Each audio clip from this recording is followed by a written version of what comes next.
What's up? There we are. What's up, James? How's it going? How you doing, man? How are things? Alright, so here we got the first panel for today. Again, today we're doing 2 panels. And yeah. So, yo, what's up, Dennis? I think I can raise this camera a little bit. It's a little way out down there. There you go. Cool. What's up, Dan? How's it going? What's up, Thomas? How's it going? In Mississippi, how you doing? All right, so here we have our panel. I've been working all morning. I worked a little last night, and yeah.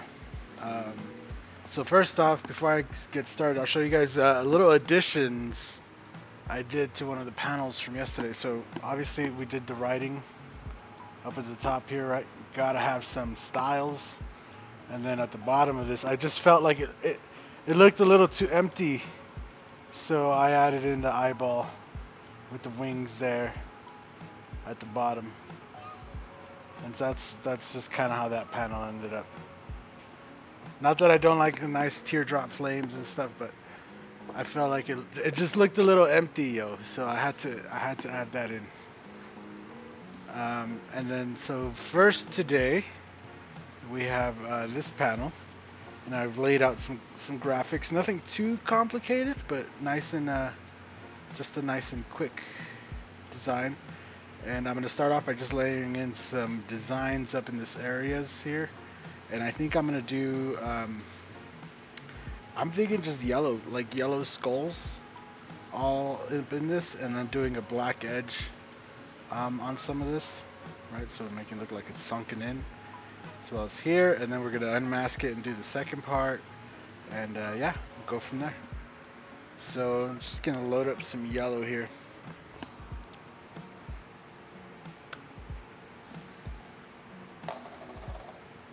You love flames. Nice, nice, nice. Yeah, I love flames too.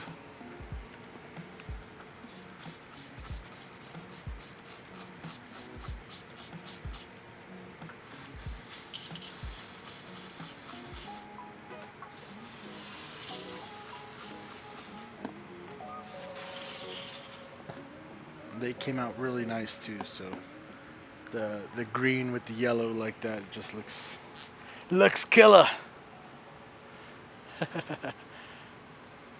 Now you're on the right one. Yes, James. Yes, yes.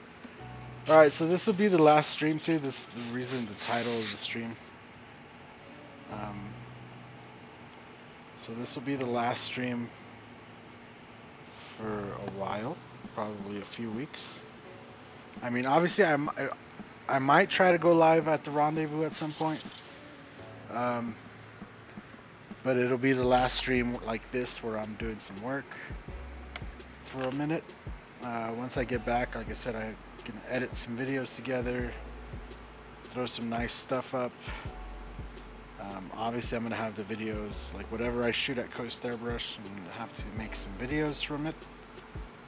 And just, you know, take my time, make some really nice videos. And then, yeah, go from there.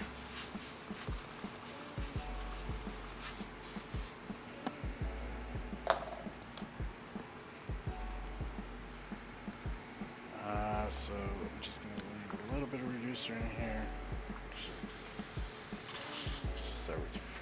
Start with fresh reducer. So I'm gonna throw a little bit of reducer in here.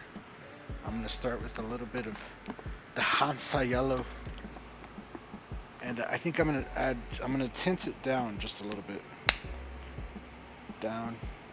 I'm just gonna tint it a little bit using just a tad bit of the Pyrrole orange here. Into the yellow, just a smidge. Just a smidge. Simple. And that's the color we're going to use for this particular layer.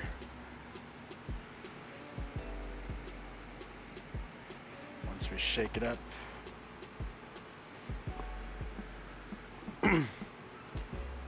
And this panel is for Armando Serrano, who I guess is doing like the lowrider panel graphics class.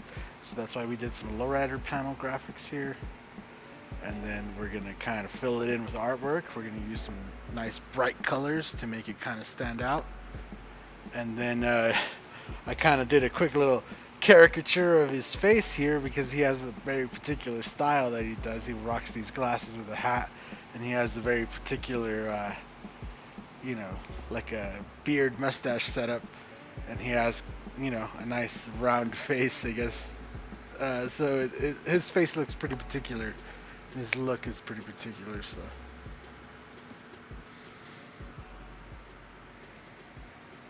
Making sure to shake this up real good. Now we got a nice golden yellow. Oh yeah, that's pretty. Cool. So I'm gonna take some stencils here. The Mike's Brush Skull Kit #1. And we're just gonna start down here, gonna layer them in, maybe put that one there. That one there. See this guy. Something like that in there. Bam.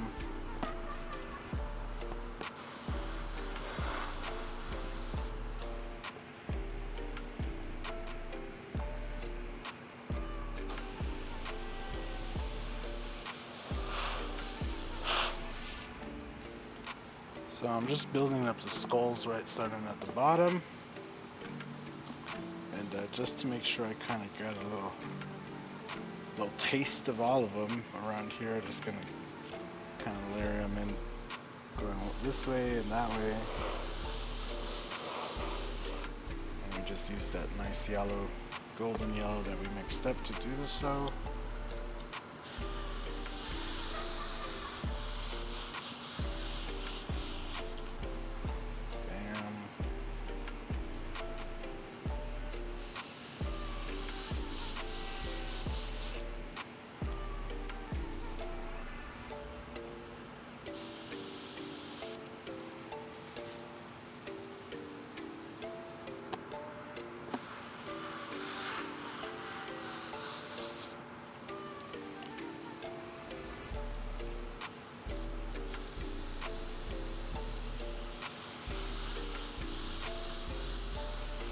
I like to layer skulls to where you can only see partially some of them.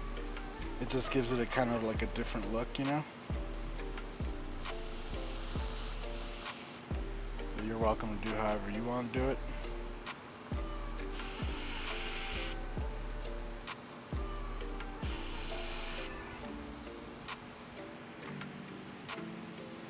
Get all that in there. This guy up here.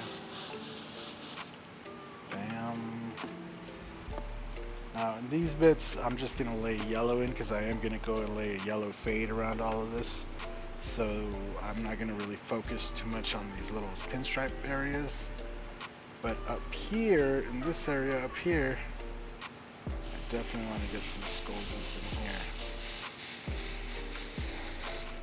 This will give me a quick little outline.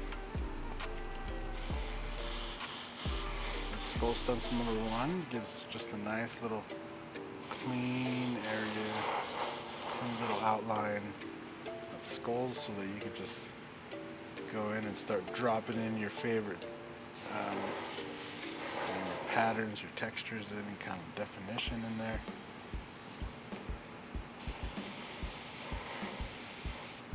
Boom. See that? Nothing too crazy.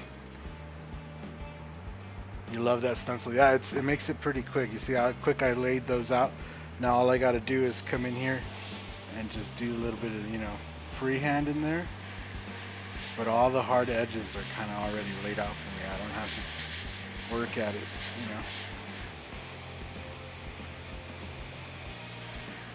Takes a lot of the hard edging right out. So if I bring you guys right up here.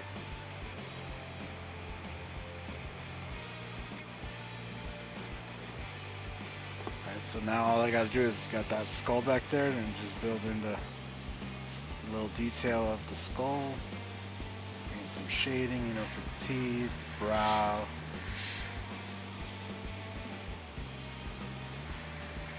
But the shadow of the eyes and the shape and everything's already there. Same thing with this guy. Like, you could just add his teeth. Boom. Bring in a little shadow of his cheek right there, right? This one's at an angle, so you kind of bring it up like this. Bring the brow around.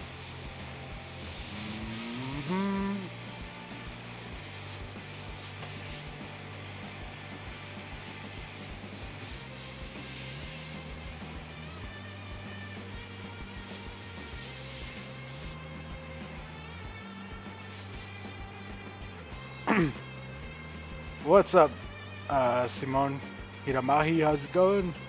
Matosinos, saludos.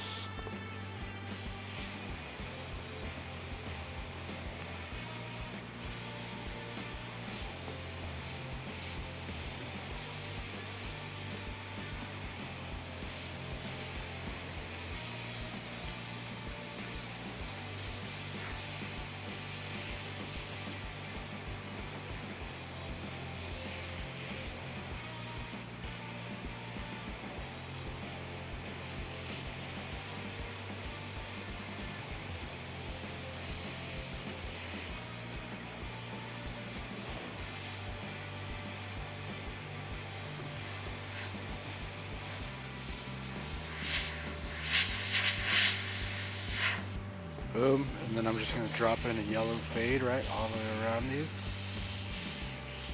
That's going to really kind of push them in the back, but still, if you just drop in the fade on the edges and leave that white kind of in the center, it's going to push them back, but still kind of keep them bright, so you can kind of see them still shine on through there.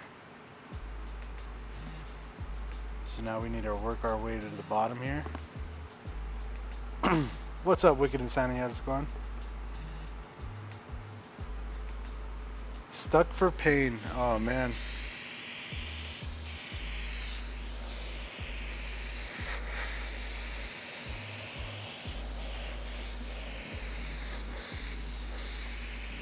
So just bring that fade coming all the way down, right?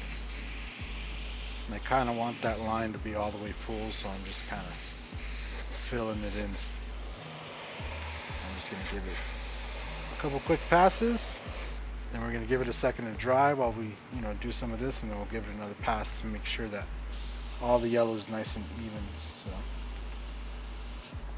bring you guys down in here, and I should probably sit down so I don't strain my back here.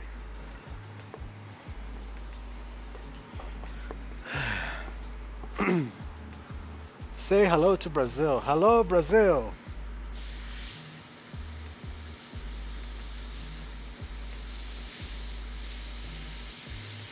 I am not an announcer though, so that's the last hi you'll get from me. Unless you just come in and say, hey Mike, how's it going? Then I'll just be like, hey, how's it going? Whatever your name is. This is not a radio show. I'd rather have a real conversation, my guy. Real conversation.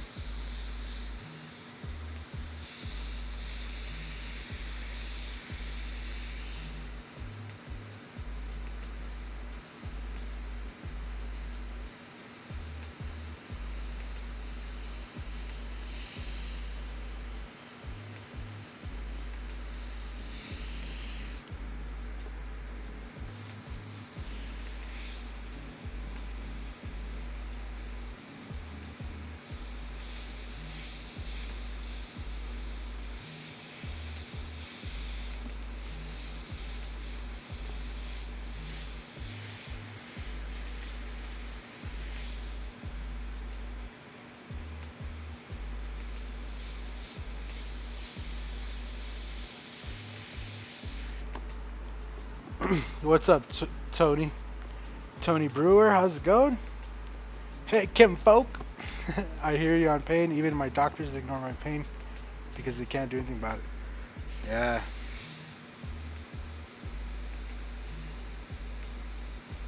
My doctor pretty much said, you're going to have to learn how to live with it. You know? Pain management. But, oh. Awesome. Awesome blossom, bro. So that's what I'm doing. I'm still trying to do everything in my power to kill the pain or like fix my problem. But that was the doctor's. Well, I can't fix it, so you're just gonna have to learn to live with it. Thanks, Doc.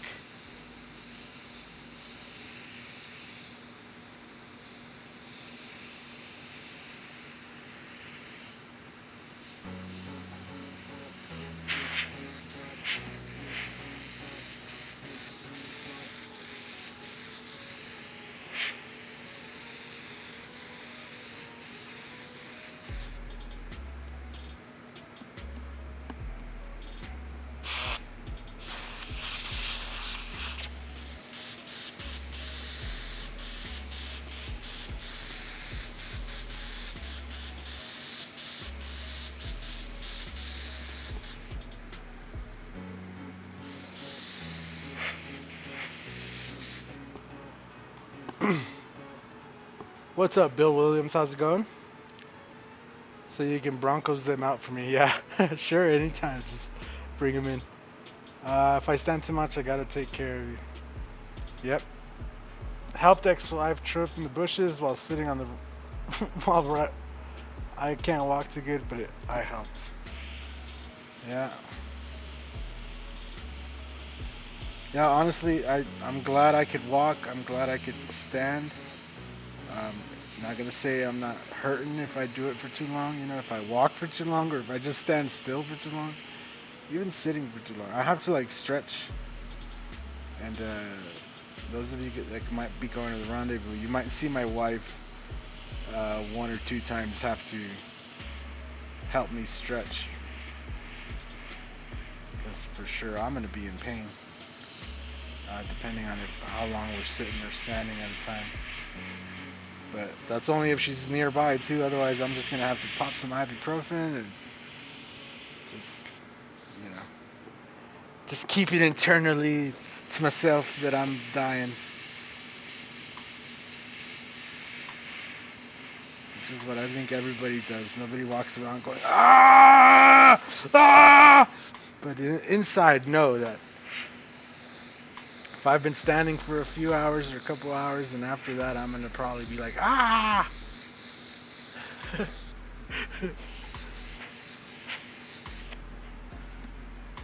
It's like even on here on stream, you'll see me standing, then you'll see me sitting. All I get over the counter Tylenol, and if I'm not ruining my liver. Yeah, exactly. That's all I got too. So. Even sitting in my gaming chair, I bind up after a bit. Yeah. Yeah.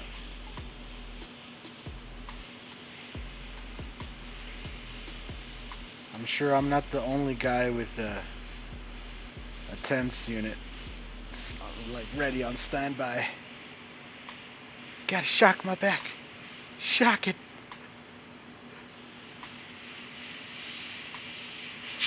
Lately though, I've been feeling kind of a little bit better, so we'll see. But like even right now, just kind of sitting in this awkward position.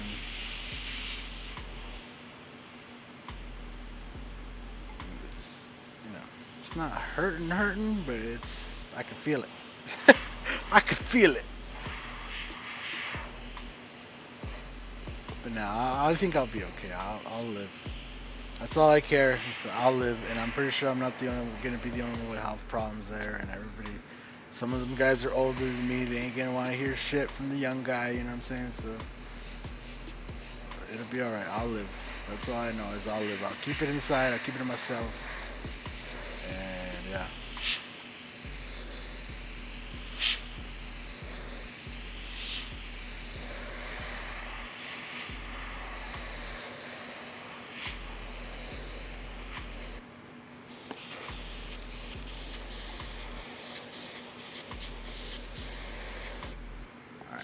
got these areas kind of filled in there. I'm going to just go back, make sure I get those stripes and those edges really good.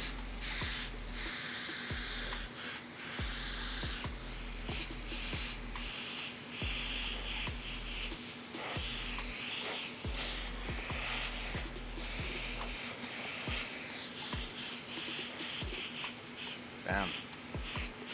Bam.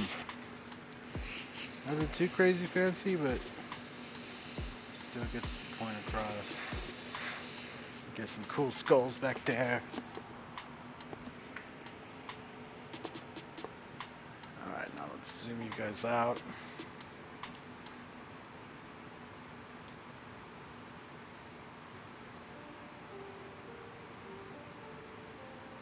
Alright. So now we got the nice bright poppy yellow. Poppy! Then I want to come in here. Oh, don't take that one off.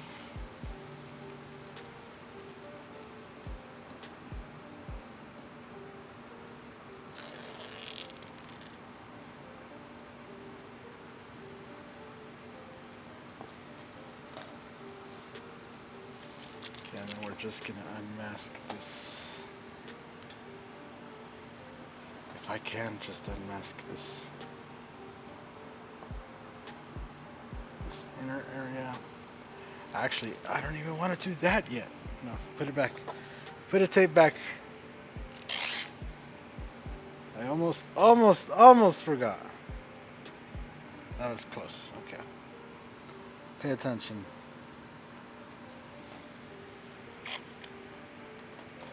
Just take that back up.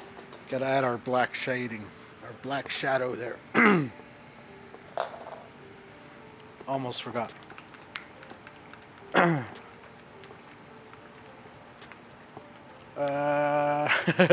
No sign of weakness will be shown. Yeah. What are you working on today? Today we're working on this panel here. You're officially old now. You just turned 62. Tony the man, brewer, air. How I got work for you.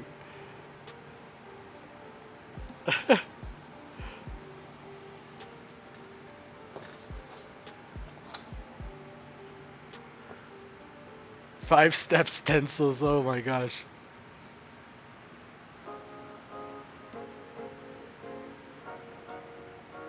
What's up, Gerald Mendez? How's it going? Thanks, Dave. Alright. So I'm gonna add a black shadow, which I almost forgot. Almost.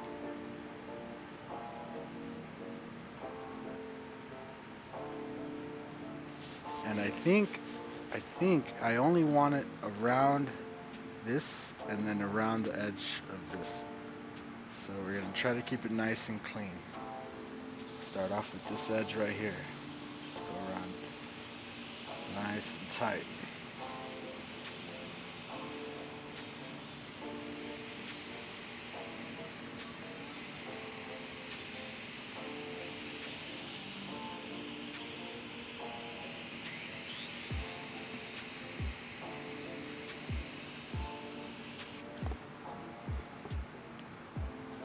Mr. Details, yeah. You're looking a bit like Santa now. Oh my gosh.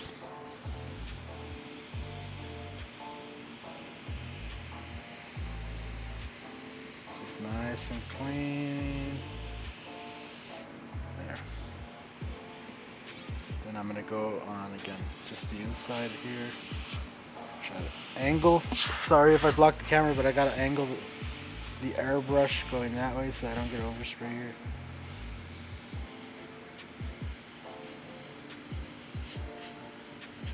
Alright, so like if you're spraying here, right, and you don't want to get overspray on this side, it's good to angle the airbrush like going that way. So sorry about blocking the camera, but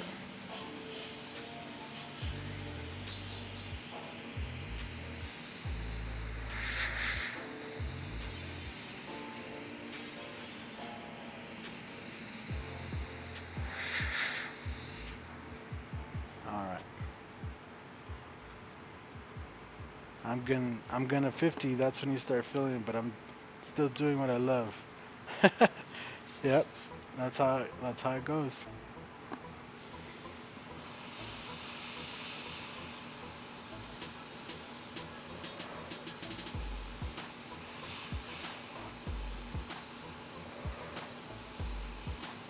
You ready for the rendezvous, Gerald?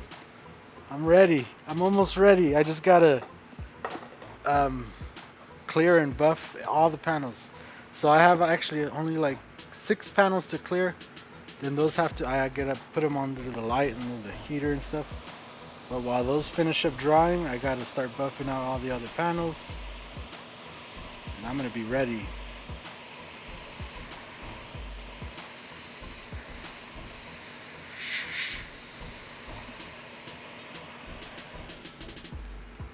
Alright. Okay, so now we can unmask. Just to be sure. And I think it'll actually be easier if I do it backwards like this. Start from the bottom.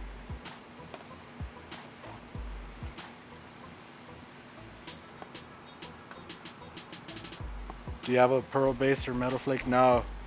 Unfortunately,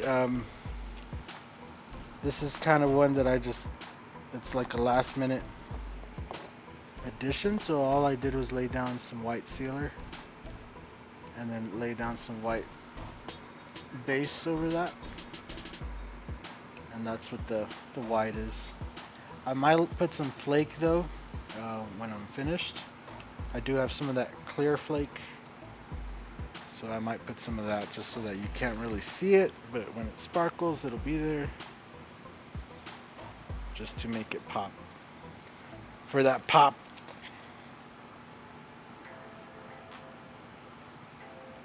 So this is how we're getting this one. What do I buff with if I'm in ask? So I have a DeWalt polisher, and then we've been using the Wizards product line for a while now. The Wizards pads, the Wizards Mystic Cut.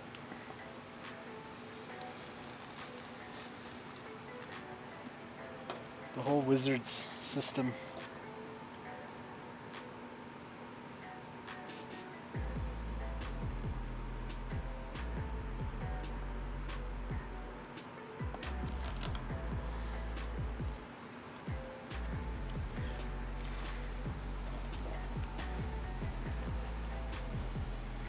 Alrighty.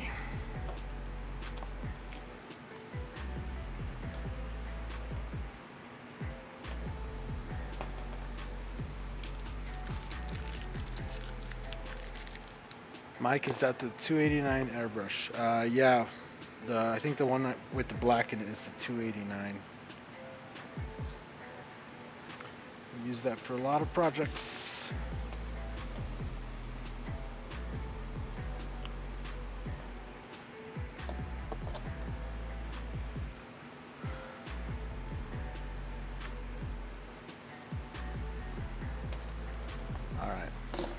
So now I need to back mask the yellow and give myself a shield so we don't get no overspray over the yellow here.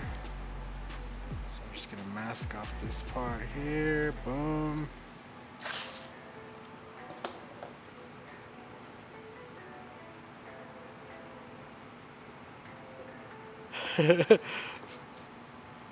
No, it's good. It's good to be complicated. That's what makes your painting so amazing. So you take as much time as you need. I want to be amazed, Gerald. I want to be amazed. You amaze me. I want to see the details, you know, the details.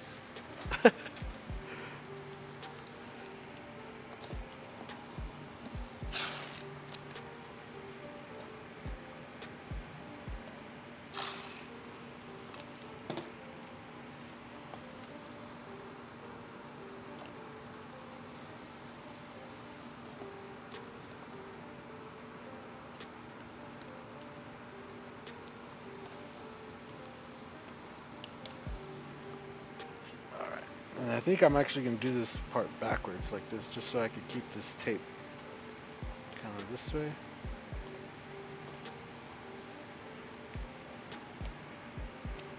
Right, keeping it as a dam, so you leave it raised up so that any overspray kind of goes off the board, which means more overspray in your face, but you gotta take some and leave some, you know?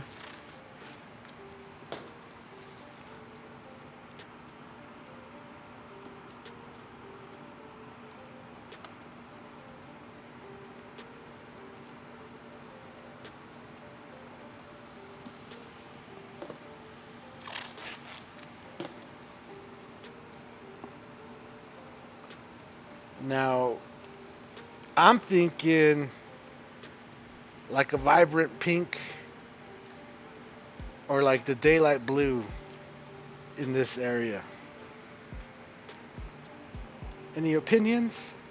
Any thoughts? Any suggestions? Now that we have that golden yellow on the outside. You'll be getting close to my artwork and seeing many details. Yeah. That's what I hope.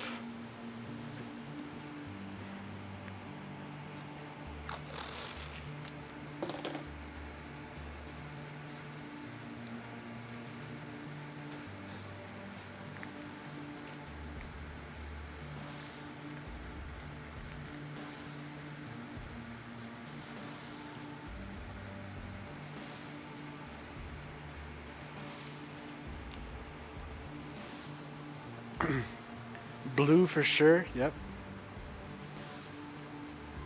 Grabber orange. Grabber orange would be okay. Grabber orange would just kind of blend in with that one, to be honest. I want it to, bah! Oh, what do you got there? Oh my gosh, soda? Whoa. Wait, let me see the back. You need to add more, like right, oh, right on the back, you need to, oh.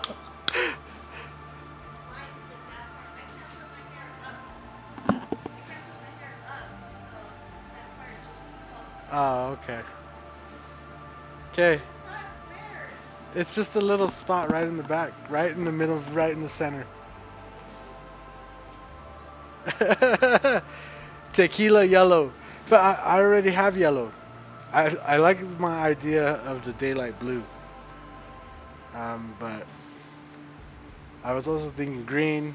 The magenta is also, it sounds like an interesting idea because it would just be nice and pop.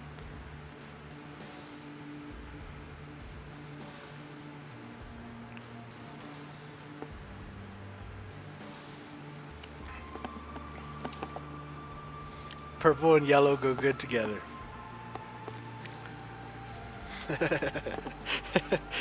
Is that like a challenge or something? I don't know. I feel like that's like a challenge. I know the Lakers have purple and yellow. But other than the Lakers, I can't ever think of a time that I've actually used purple and yellow. See, now you got me, Hey, Gerald, do you know Armando Serrano? I assume you kind of know him, right? Maybe if he's a Lakers fan, maybe purple and yellow would be good, because he'll like it, you know? I don't know him, so I don't know. I was thinking blue though. I think the daylight blue against that yellow, I think that's gonna look really good. What's up, Carlitos?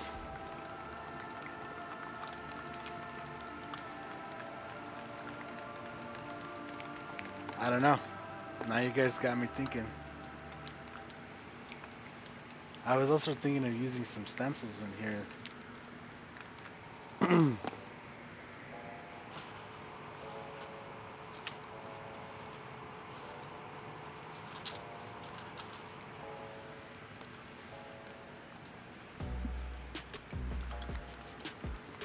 What's up? What's up, Air Todd? He's a great painter. Do you know if he likes the Lakers, Gerald? If he likes the Lakers, then we could do purple for sure. Now I'm gonna start shaking up the purple.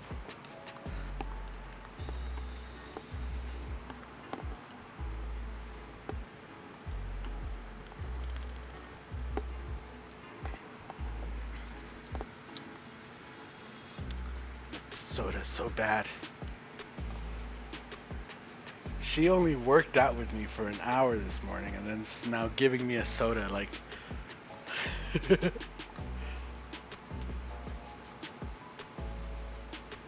Armando, his daughter works at Costa Airbrush, is one of the instructors for the paint print. Yeah, I know. I know he's gonna be there. This panel is for him. I need to know if he likes the Lakers so that we can use purple. If he doesn't like the Lakers, then I can use blue and it won't really matter. If he likes the Lakers, then we can use purple. We can incorporate some purple. Oh, no idea. Alright. Yeah, this is a panel for Armando Serrano. So look, if I flip it around, maybe you can see kind of that little graphic in the middle there. It's like a little caricature of him right there. So we're gonna put him there with his glasses, his hat, his little mustache, and his beard and stuff. This tape line right here, but you know, I got his big old cheeks, cause tiene unos cachetotes. at least in his pictures, he looks like he has some big cheeks. You know, so we're gonna put some big cheeks in there and, you know, try to make it look nice. But I guess, I don't know, I think I'm gonna go with the blue. I think the blue is, I should just go with my instincts on this one here.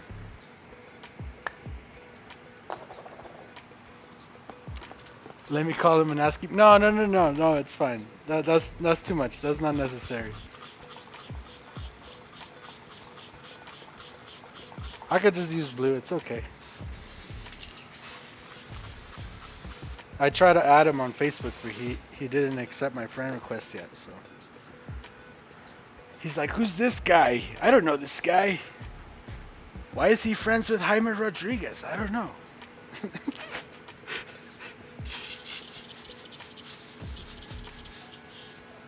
I like removed a lot of people off my friends. The only people I removed was the artists that I knew and like the ones that I was looking up to.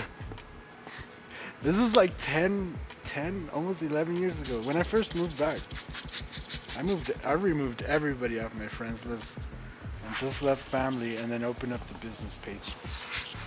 If it's LA, just Dodger with the blue. No, I want to use the brighter blue. We're going to use the daylight blue. He said chicken. No, it's not that. I just, you know, it's not worth bothering him about.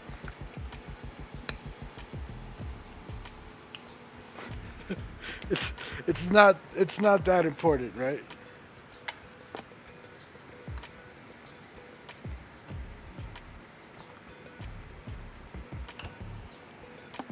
Like I'm sure he will like it either way. He's gonna just be like, cool panel, you know. I don't think he's gonna be like, oh, blue, you should have used purple. I would have liked it more, you know. Davian started to airbrush. Who's Davian?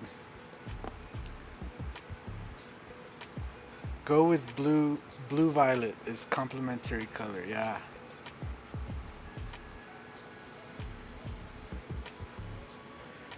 Yeah.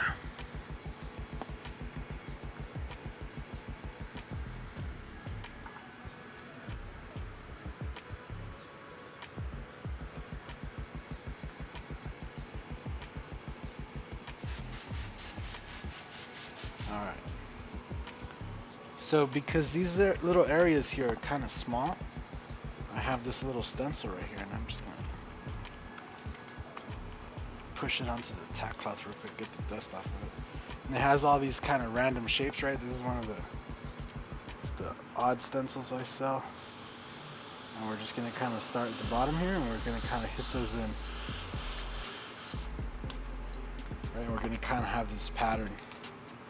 Start here at the bottom.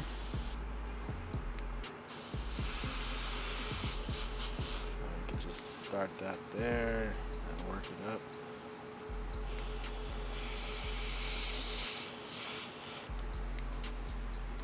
See, like that. And then I can lay a fade in right right off the edge.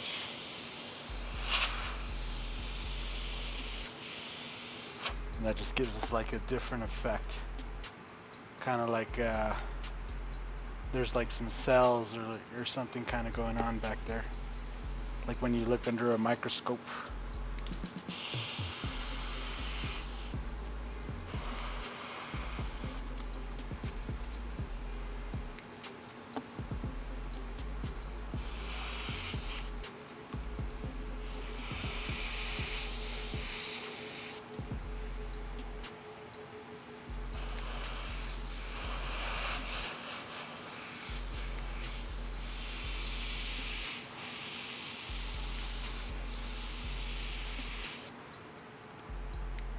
Jaime Rodriguez's son? Nice.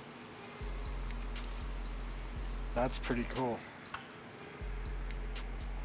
Hopefully he gets as good as his dad.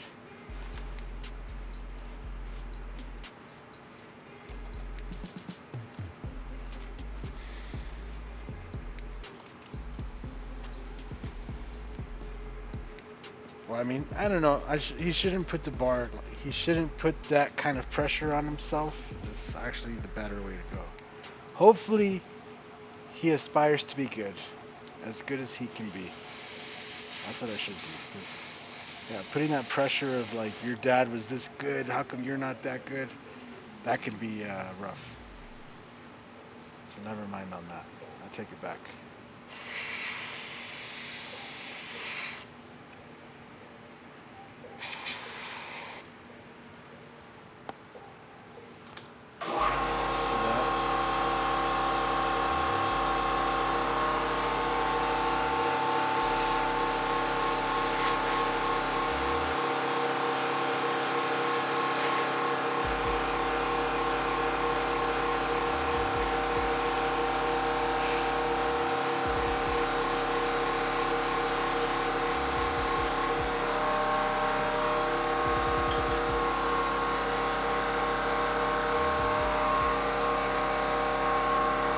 Nothing too crazy. Do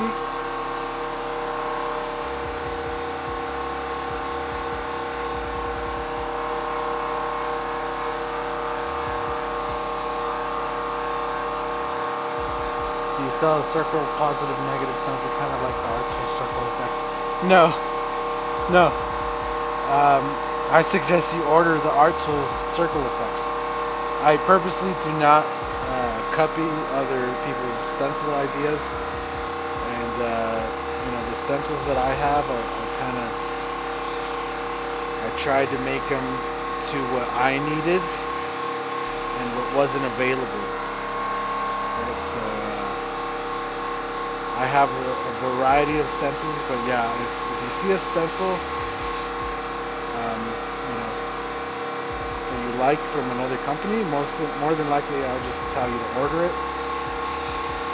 Every company is going to have its own selection of stencils and ways that they're used. We even just had somebody in the chat earlier talking about how they make 5-layer stencils or something like that. So everybody's going to be different, you know.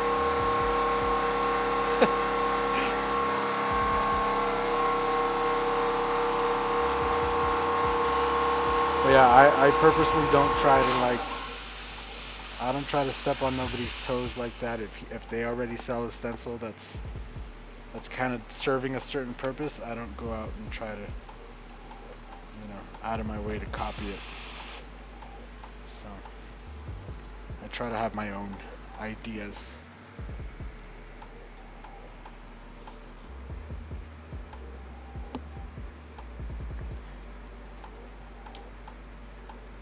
There's a lot of them that I know I made because throughout the years I really always needed them.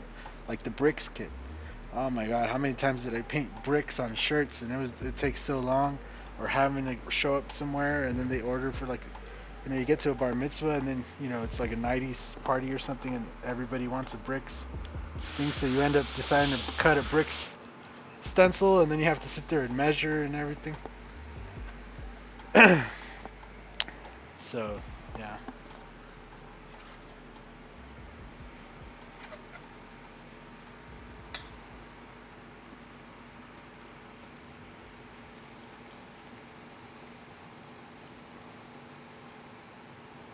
The rose stencil is kind of another one too. I've always needed to use the roses. And sometimes you just want to lay out a bunch of roses real quick. You don't want to spend all day.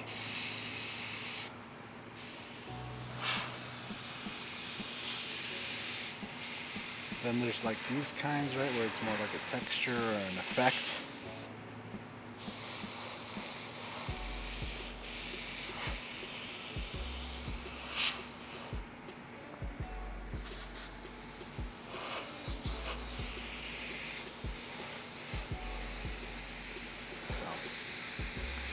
I would say just order the one from Art Tool.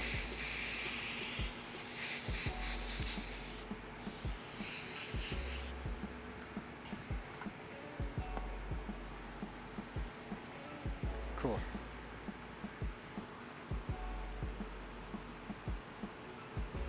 I gotta get you the Silent Air Terry Hill model. That hella loud. Yeah, so when I get back, I'm probably gonna set up the California Air Tools over here separate, or set up one of my other compressors over here separate, so that you guys won't have to deal with that in the live streams anymore. So here again, I'm just gonna go on around this outside corner here, same thing on this side, and then around this edge.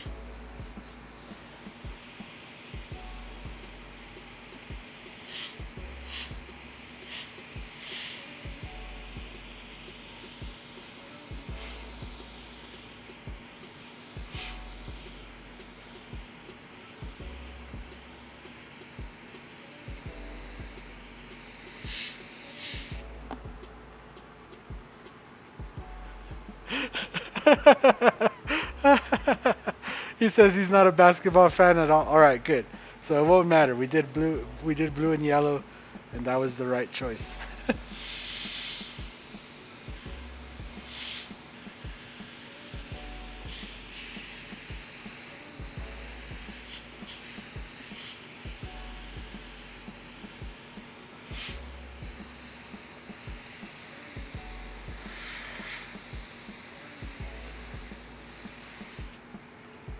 That outside.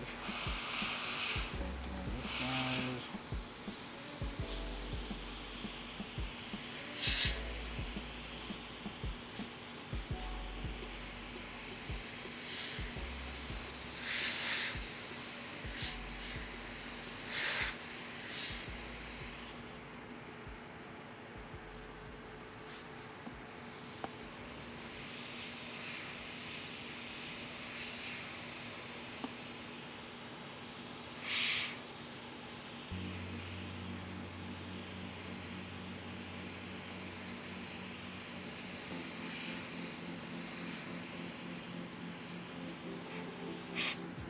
Alright. Cool. So let's unmask. Starting with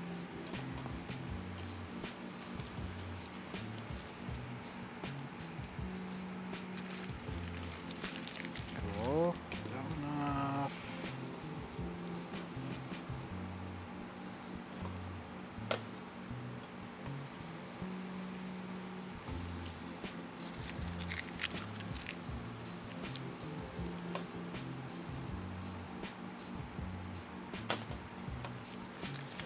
Alright.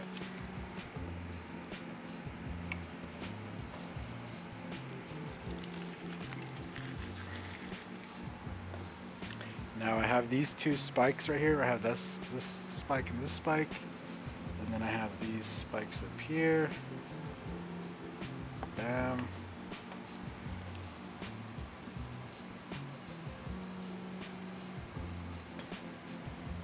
Bam.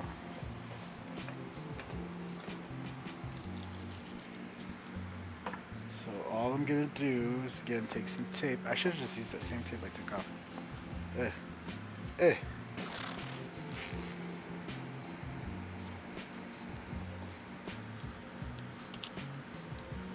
Oh yeah, it looks good.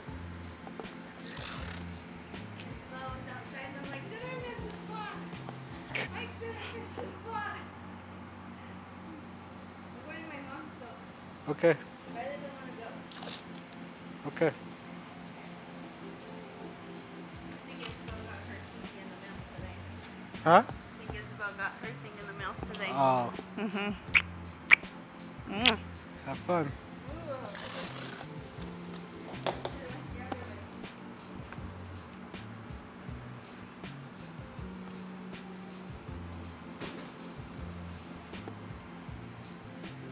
Illustrator or Wicked Colors? We're using the Wicked Colors.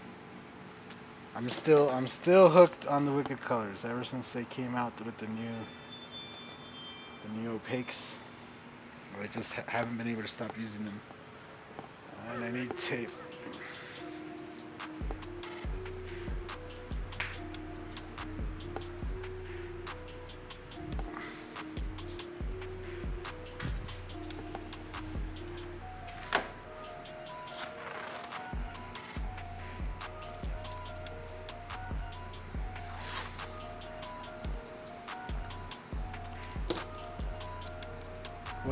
What airbrush love right there.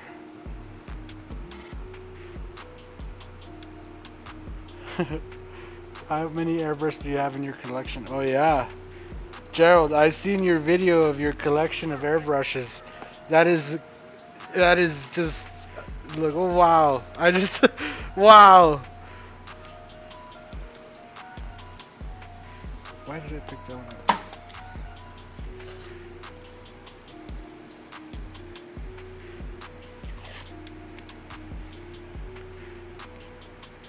I was watching the video and you started by showing the deaths.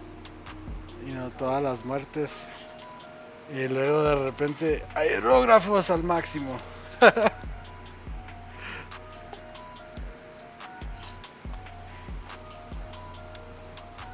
Okay. So here's how I'm going to play this one. I'm going to take a piece of stencil material, which I don't have any laying around right here. I thought I did. See if I can find a piece on that. What do we need? The whole point is to use a scrap piece because otherwise you're just wasting good stencils. Alright, yeah, this piece right here will work. So all I'm gonna do is make me a little square, right? And so I'm just gonna start by cutting here. Bam. So the whole idea is to make a square. I'm not doing anything special back here. I'm just making a square. Square-ish. Right, so I have a little square, right? A little square. So all I'm gonna do is lay some fades going back up, and this is when you probably use the magenta. So let me switch off real quick, or the purple.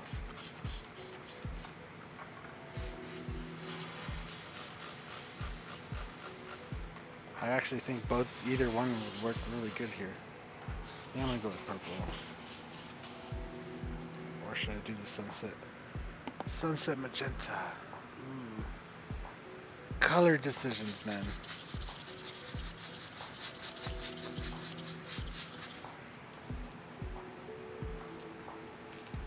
He's not afraid to show that his love to his eye. He's definitely a family for sure. Yeah, it's my wife, bro. What are you talking about? Like, if you don't notice too, I paint like this. You see my wedding ring right there? It's the only ring I wear. And I always paint on this side so you could always see it.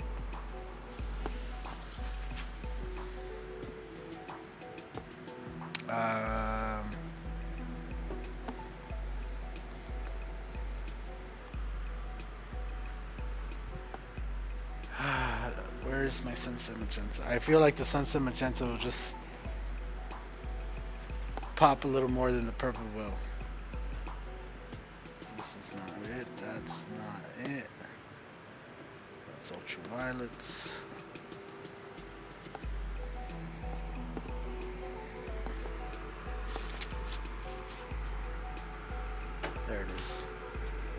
There it is.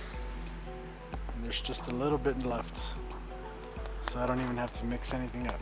It's already in there.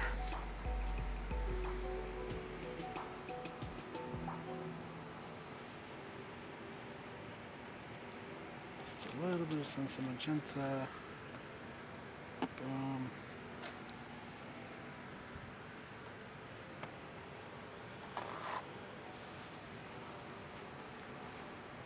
$350 airbrushes in display. No repeated models, and I keep collecting. Oh my gosh, wow. Wow. I have to see that someday. I wish I could. One day, Gerald, we're gonna have to. I'm gonna have to go visit your shop. That's amazing. What? How did you even get that many? You just been buying them over the years or something? That's a lot of airbrushes. Okay, now what? Okay, here. Use my little square. I'm gonna start off by fading the first one, right? Just boom. Quick little fade, nothing too crazy.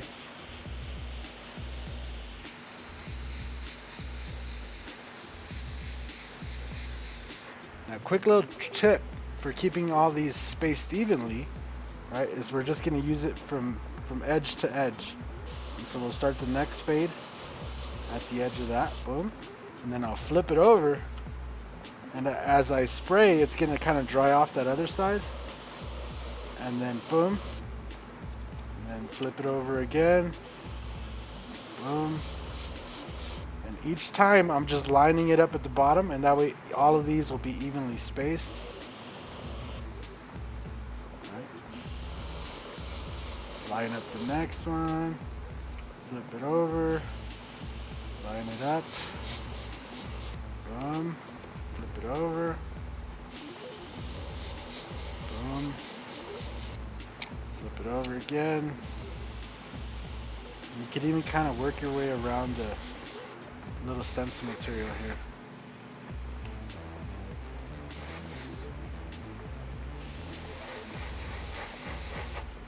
And that's how you get them so evenly spaced. And it'll look like they're just nice and even, right? All the way up. What's up, Tommy? How's it going? I'm currently a novice, but happy with my progress. Yeah, that's good, man. It's all about practice and just never giving up. So definitely good luck to you, sir. And just kind of working it up the same way. Flipping it over. Move over a little bit. You know, maybe start over on this side now.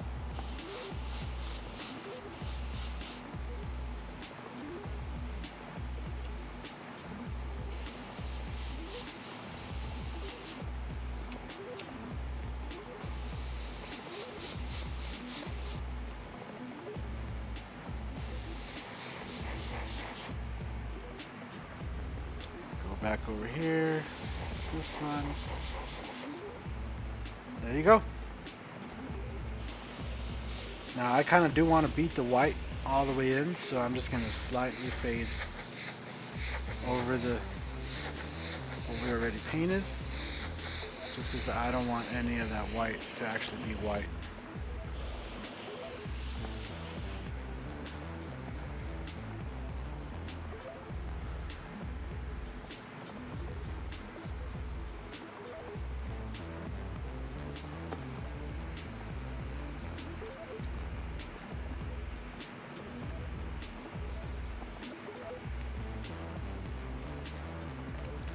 Bam. Bam.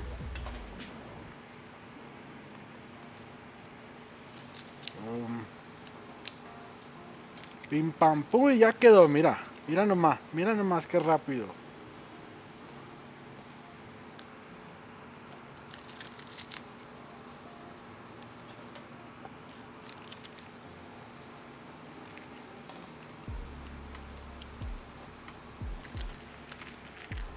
There you go. And now we could actually unmask it all. But at this point, I just want to unmask.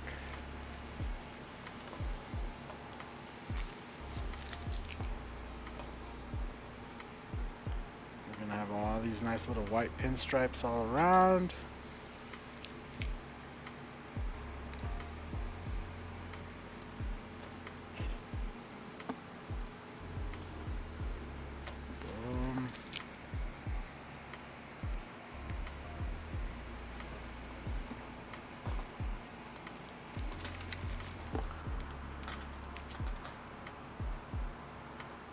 It doesn't count the ones I'm using for everyday jobs. Oh my gosh.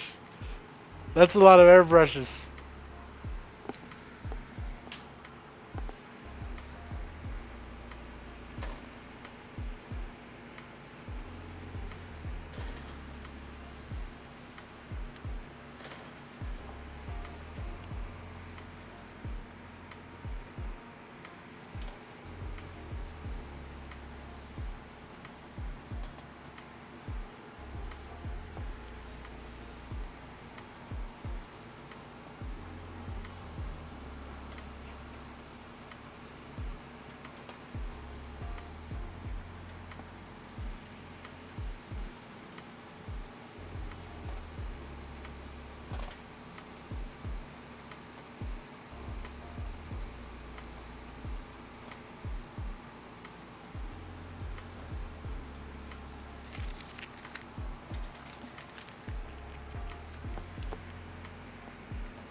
Now this one here, we gotta try to get it off without removing the stencil of the caricature.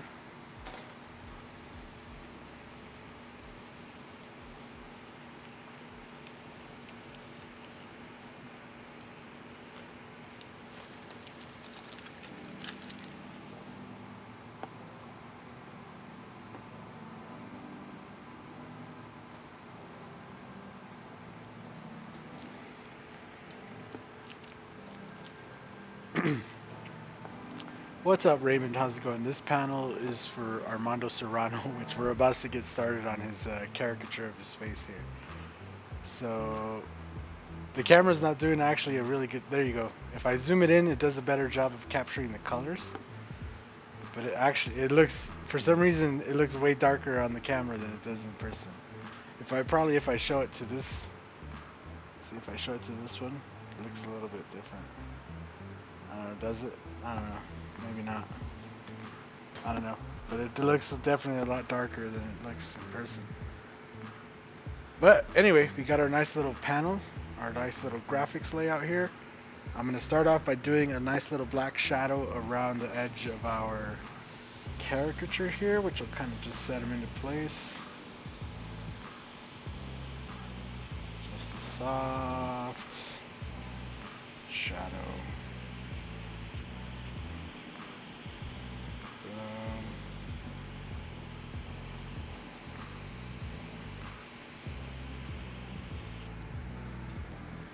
Now this one I've kind of pre-cut, and what did I do with my blade?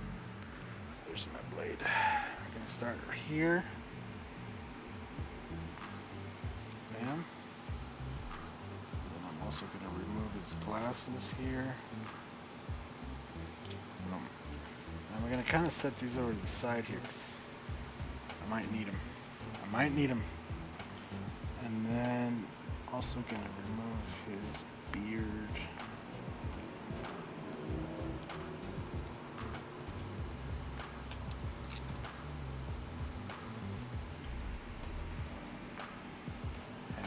Nostrils.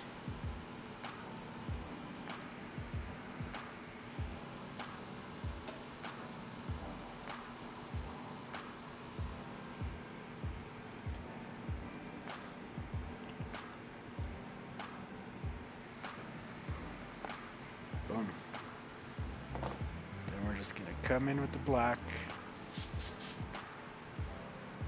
You're about 45 minutes with no traffic from coast. You have many airbrushes and spray guns with wooden handles? Wooden handles? What? Wooden airbrushes have been made for hundreds of years. Oh my gosh. I've heard of wooden airbrushes, but an airbrush with a wooden handle, like if this was just like some really nice fancy wood, that would just be fancy, okay? It's like a Porsche. You know how they put like wood engraving and stuff like in Porsche, like wood pieces? That would just be fancy.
They also made needles out of bone. What? Okay, now I feel like you're making stuff up. Now I feel like you're making stuff up. You also have one made by me if I can. Yeah. They also 12 and in my everyday setup ready for use them at any project. Woo! 12 airbrushes, huh? That's you probably have a quick disconnect system though, because that would be a lot of hoses.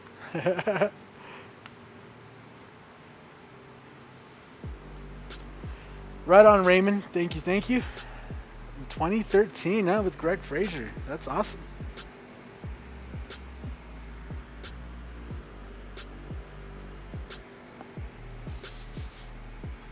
All right.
Boom.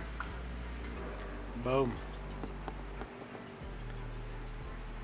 You have a section of airbrushes that are gifts from other airbrush artists. Wow. That'd be awesome. Hey, you guys want to send some airbrushes, man? I'm here too. I could start a collection. Now I'm just playing. That's funny.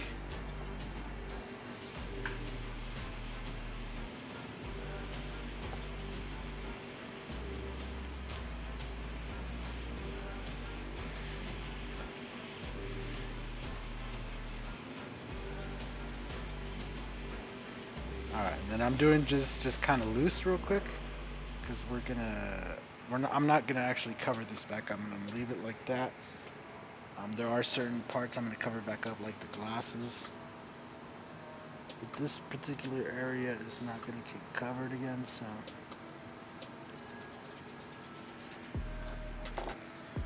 I'm leaving it like that. And then when we come back and finish in the skin color, then I could go ahead and do some nice detailed hair in there.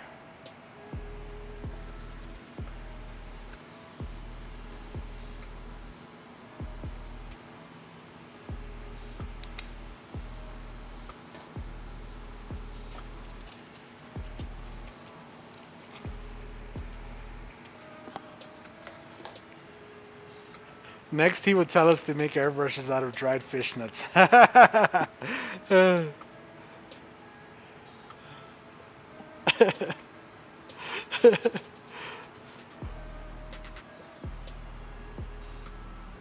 Sooner or later, they will succeed. Yeah, I mean, it's a lot of work.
There you go.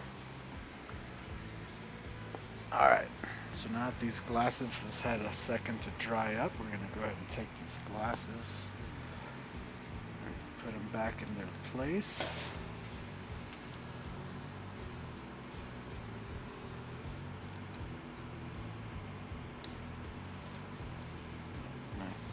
I totally missed.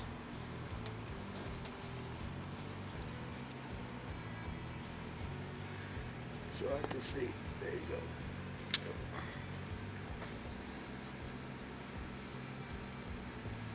There you go. Perfect. Now we could take off his skin.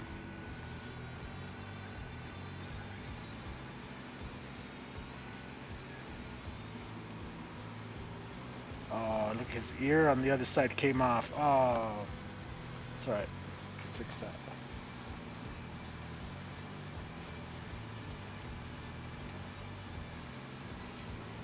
So let's leave the teeth. Did I not cut? I didn't cut the teeth, so let's leave that.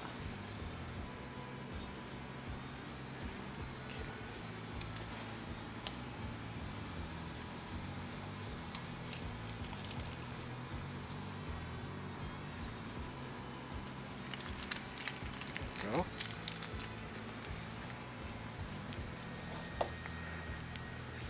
Now the ear on this side didn't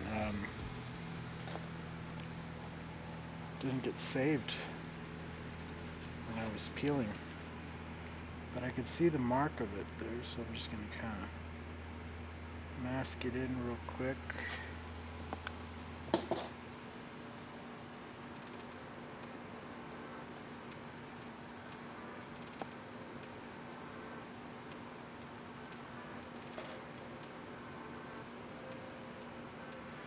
And that'll be quite okay right there.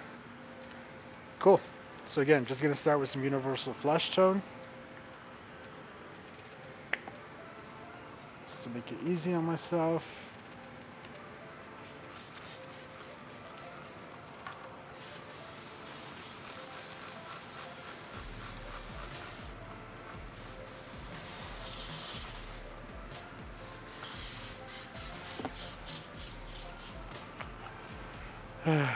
Catch you later, Mike. Gonna bounce, get some of his gaming stuff. Yeah, right on, man.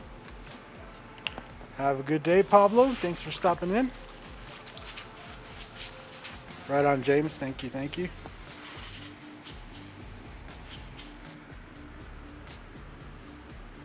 There's the detail.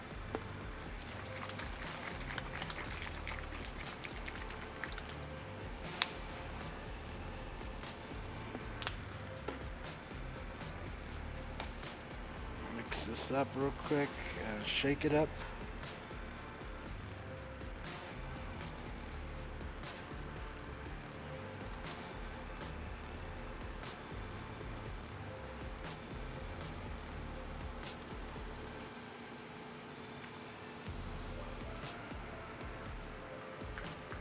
And then before I get started, I'm going to make sure to cover up this hat area. We're going to put some white in here first before we start layering in the color. We have the teeth covered, but we don't have the mouth part covered. See that black underneath the teeth?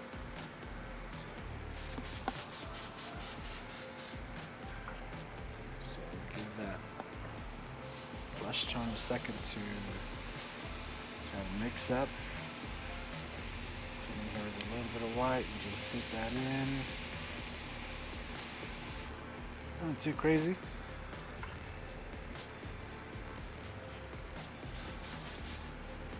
Alright. Yeah, before I get started, I need to put this in.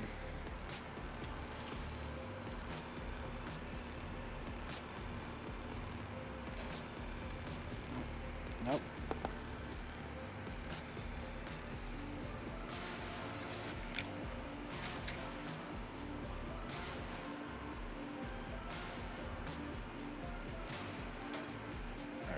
That'll work.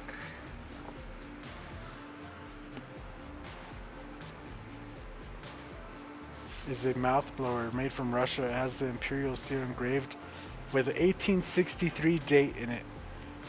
You got it from Ukraine. Wow. They also made needles out of glass. Hmm. Glass sounds interesting.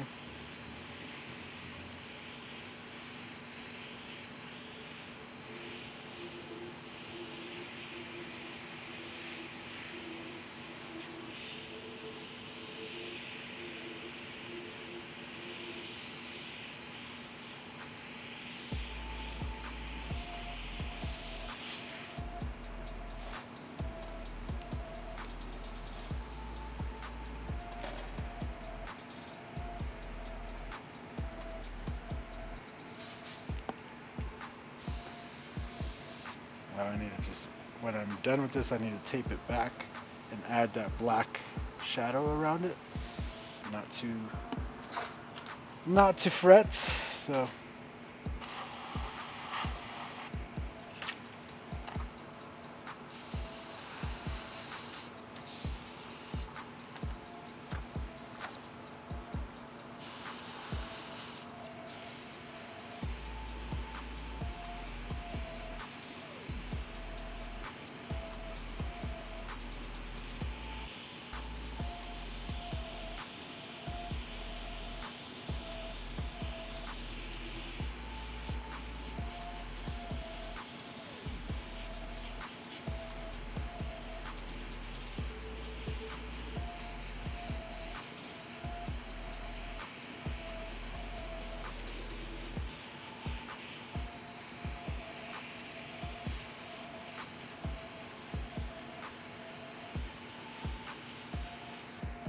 there you go.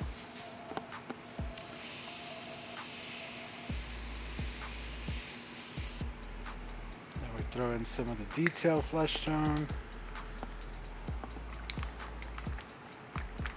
that has that grid on the back. So this is actually vinyl transfer tape.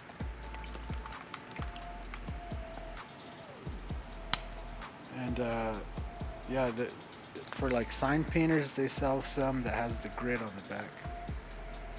But it has its drawbacks because it's kind of hard to cut it, and it's not as sticky as I would like it to be.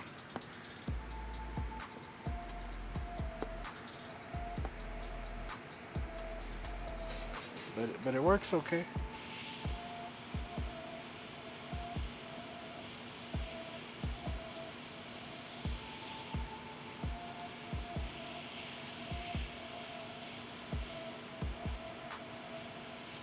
I've seen at Coast, a lot of people have been using that FBS gold mask, so I want to try that.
So I wonder why they made needles out of glass.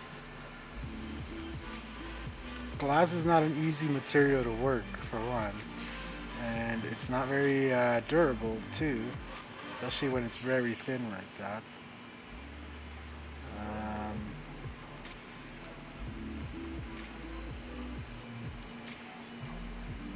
I wonder what led people to use glass needles, if that's true. I've never seen an airbrush with glass needles, but it might be true.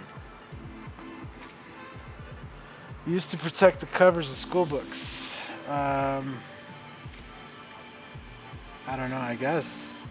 I don't know why you would use transfer tape for that, but I suppose you could if you really wanted to. It's not very sticky though, so it wouldn't last very long.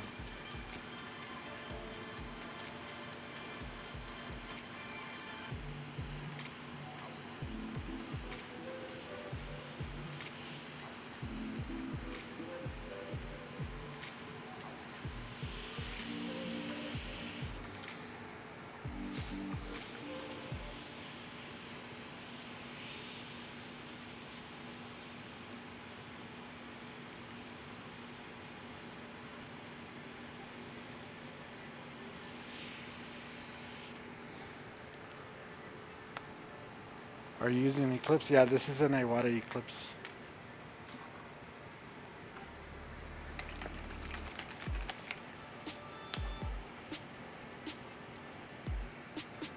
Oh wait, that's the wrong one.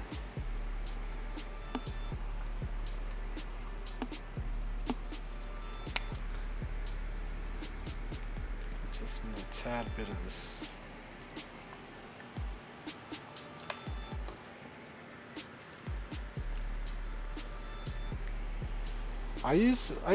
I like to use all the brands of airbrushes. I like to try them all.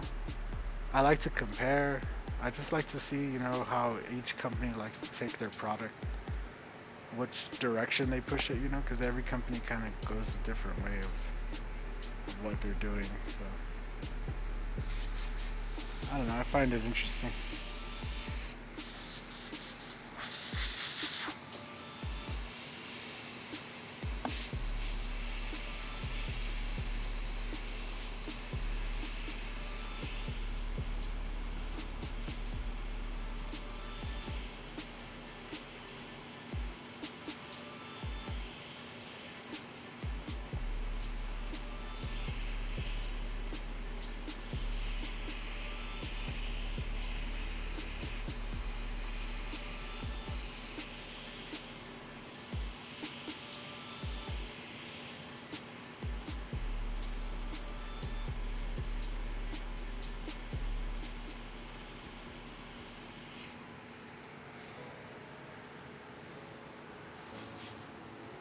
FBS gold mask and tapes are. Yeah, I know the FBS tapes are awesome. This tape I was using on here is FBS tape. That's just what my local place sells. Like here, the paint store sells FBS tape, but they don't have the gold mask. So that's something I need to try. So all I'm going to do now to finish up, I want to finish off this ear. I want it to match the other side, so I'm just going to add a little white right there. Let that dry real quick.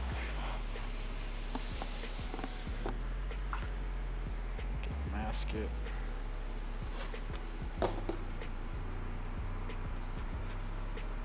cut it.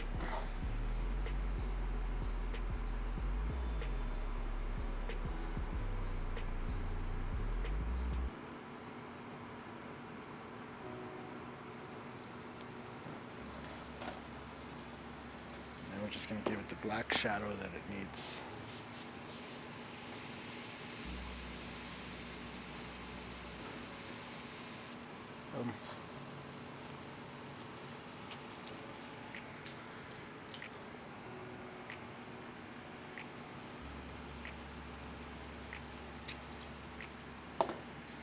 Put that in there. A little shadow, that'll take care of that.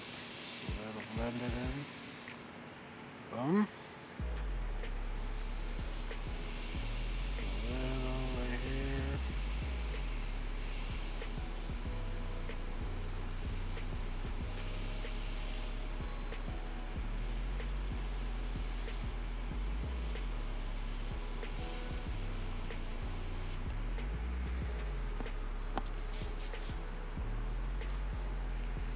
you go. And then now I could just kind of work on getting his little black mustache and beard in there.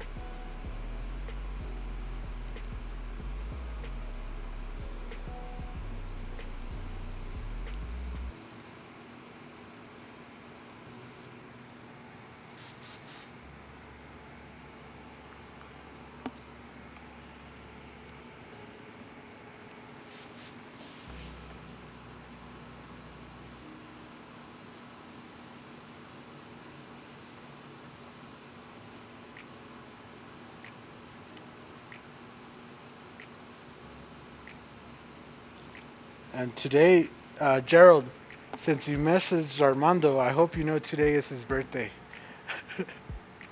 I seen Dave Monig post a happy birthday to him early this morning, so I hope you wished him happy birthday in your messages.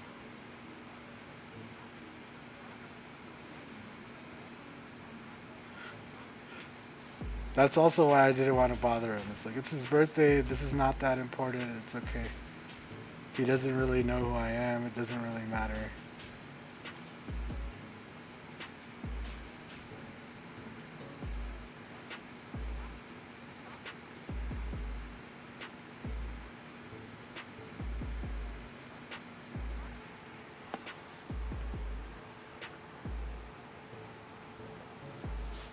A paint blower made out of glass and bronze made in France, but purchased in Brazil. Ah, Gerald, you've been all over, man.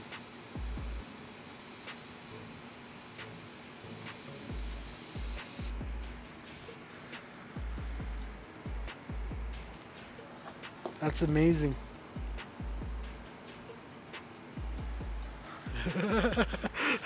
Look at that looks pretty good, not gonna lie.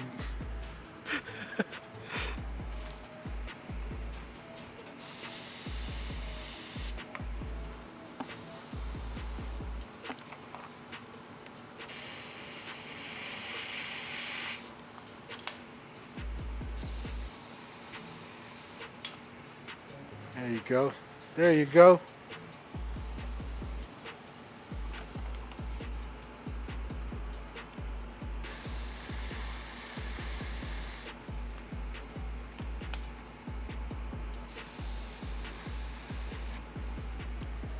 There it is. And then we'll just do a little bit of white.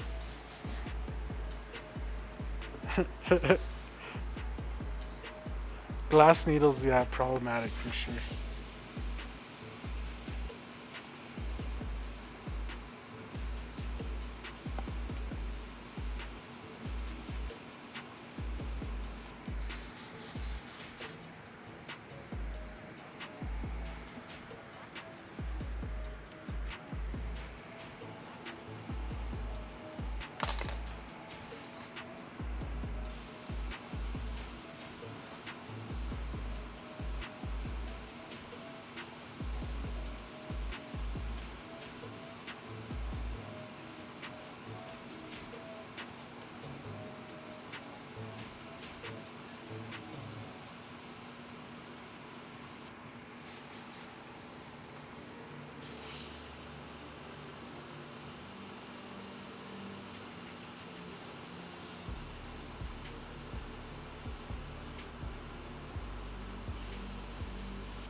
There you go. Nothing too crazy detailed, right? But it kind of has that lowrider flavor right on it, right there. Right, especially when you zoom out and you see the skulls, you see the graphics in there and everything, and then you know, his face up in there.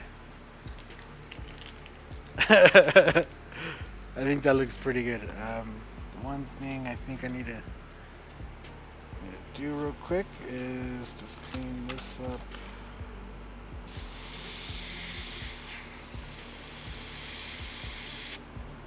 There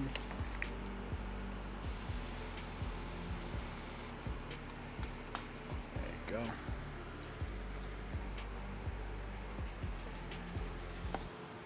There it is. Hmm.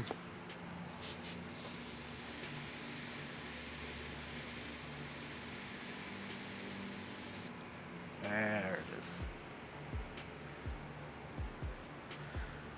What up, Justice? How's it going? That's Armando's panel, huh? Nice, man. Justice just got here. He already know. Yep, that's Armando's panel. So simple, quick, fast. Give you guys a good look at it. Again, it's not super detailed. I wish we would have had more time on it. But I'm just trying to get a panel for everybody. So there's that. I do have to clean this up, which I'll take a little bit of time here when I'm finished to get that cleaned up. But let's move on to the next panel.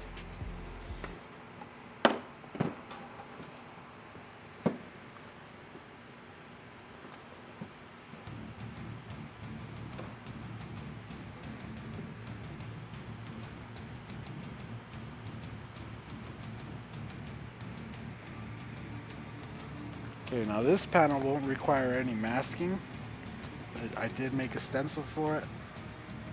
So a little bit of it. I would say it's more than a little bit, Gerald. You'll have a lot of airbrush history. You probably do have most of it, if not all of it. Alright, so yeah.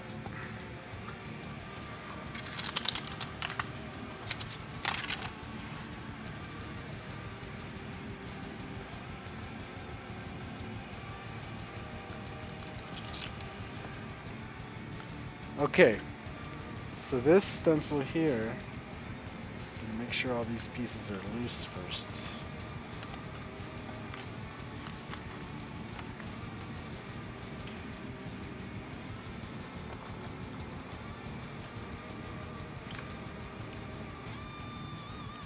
Alright, we're gonna put this right there.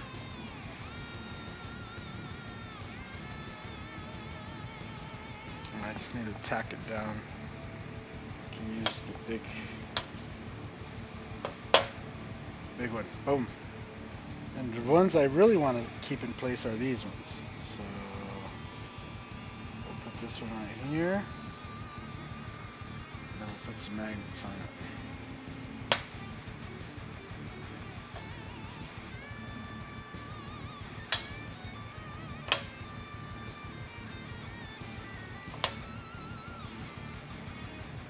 One. And then we'll put this one.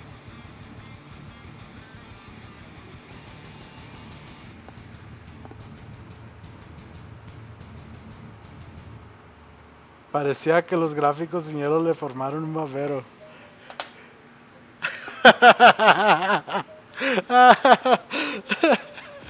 Nomás no le diga, Gerald, porque... Ay, ay, ay.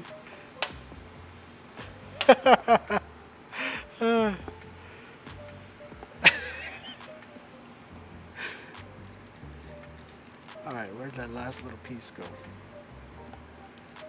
It's just right here. There it is. Put that one right in place.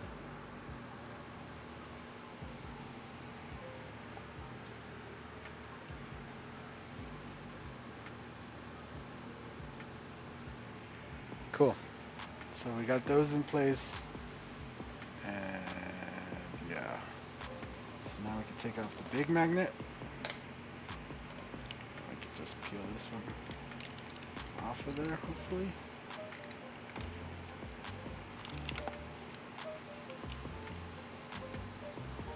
Bam. Now we know they're perfectly placed the way they're supposed to go. You know, they're not wrong.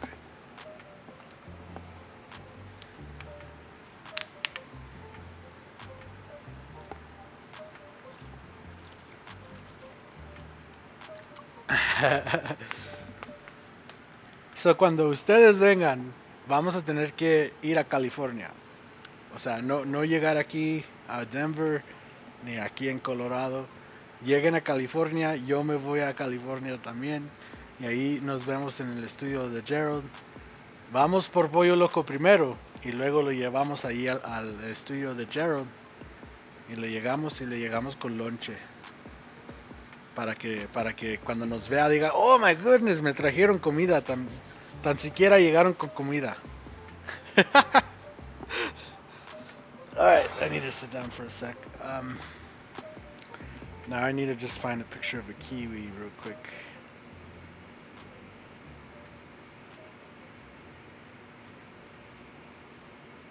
And we're just gonna do a sliced kiwi. Just kind of big. A big sliced kiwi, and then we're gonna kind of make it look like it's juicy.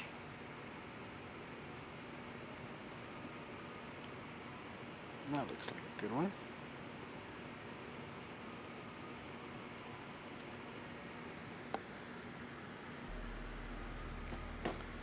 So I'm gonna start with the limelight green.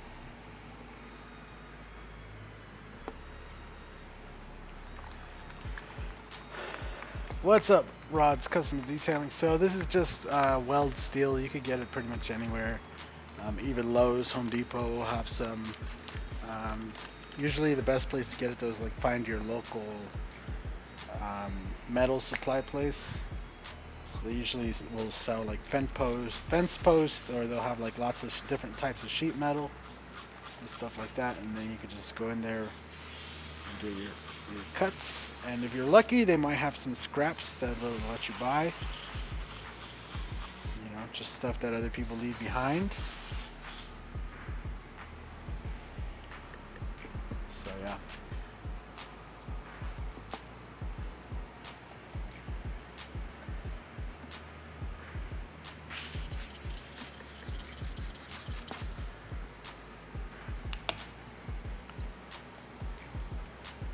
Alright, last panel, guys. Last panel. This one's probably not going to take me all too long either, but it should still be an interesting one. We're going to freehand in a kiwi here in the back, right? We're going to make it look, you know, give it the, like it's cut, so you're going to be able to see the inside of the kiwi, and then we're going to make it look like the skin of the kiwi on the outside, right? The brown. Furry, but we're gonna make it look like the kiwi's maybe kind of dripping down a little bit.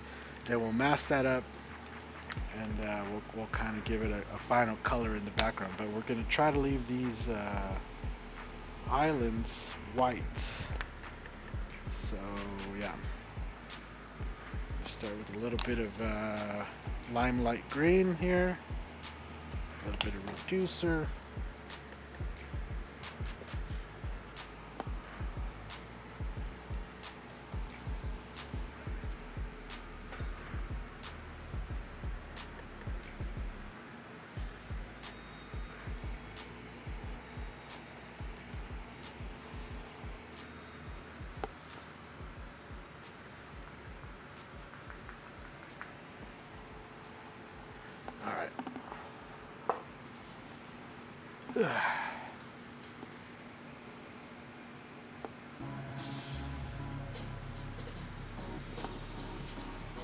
Las alitas del pollo loco. Oh yeah. A ves, Carlitos, Simón, el Gerald sí le gusta el pollo loco, ya ves. Nomás es de que lleguen.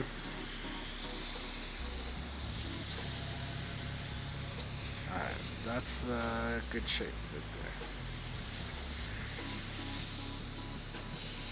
And then I'm not too worried about overspray because I'm just going to back mask it off. So, and all I'm going to do is kind of give it a nice first coat coming in.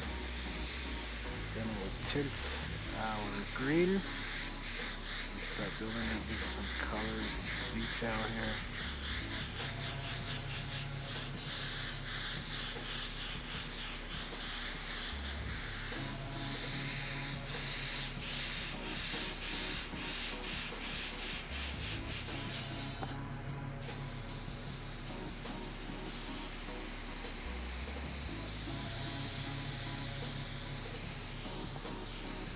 Actually, where did I do with that stencil we just used?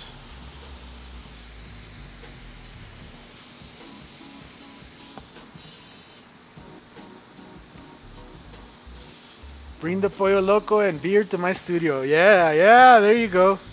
Now we're talking. Gerald sí sabe, mira. Un pollo loco, un tequila, unas cervezas.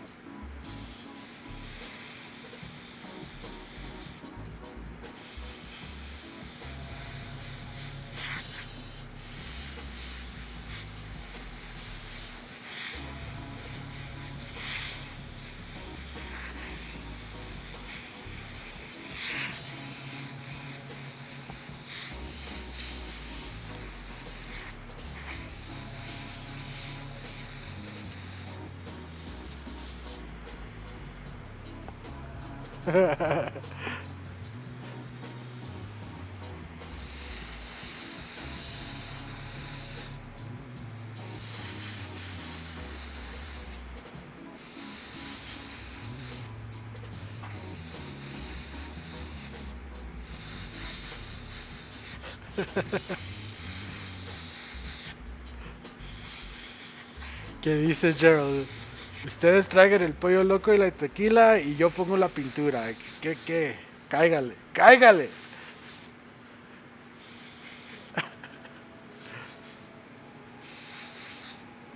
Alright.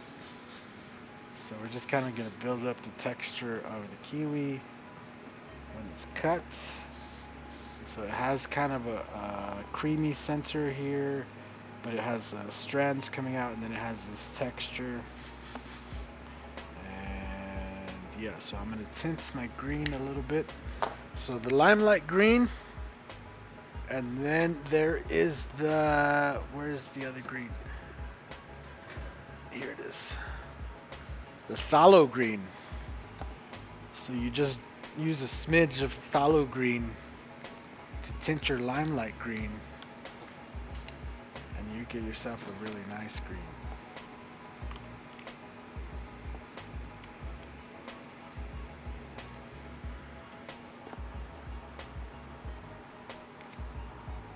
Do you use the same airbrush for all your colors?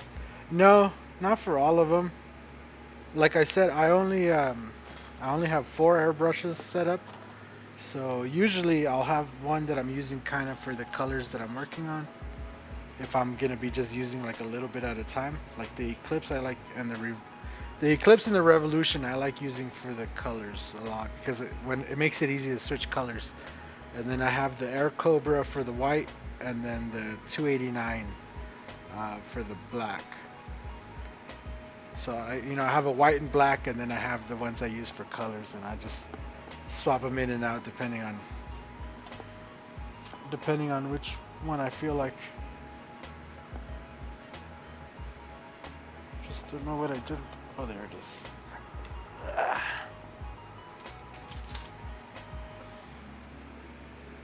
All right. So it just really just depends.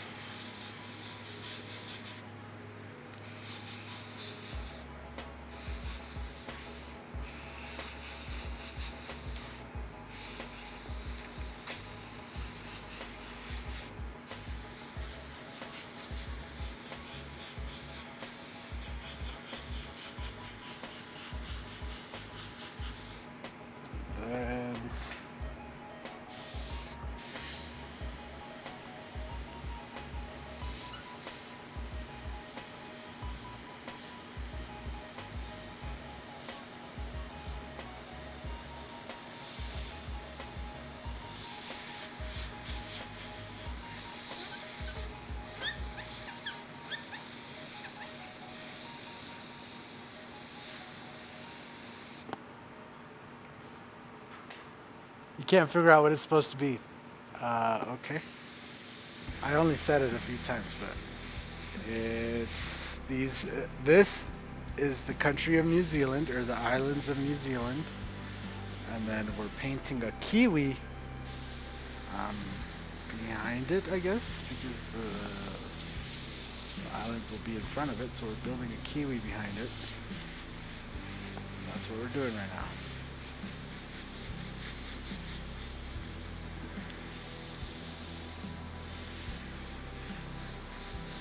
I know somebody with your grand imagination must have issues.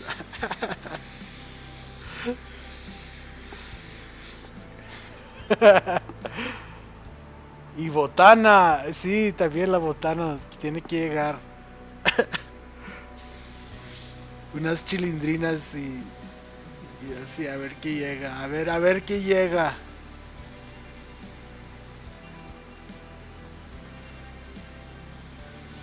Alright, so just keep building up the texture of the kiwi here.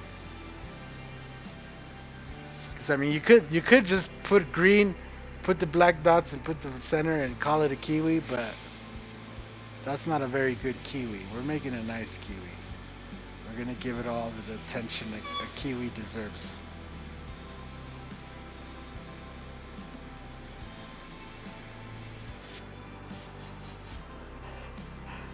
Your garage fan is drowning out the audio. Oh man.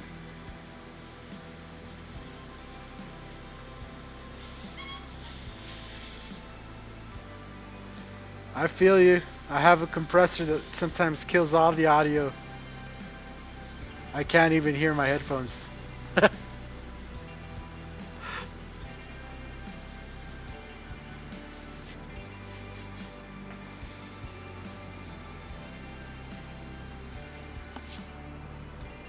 Alright, so let me get you guys in here so you guys can see what I'm doing. There you go.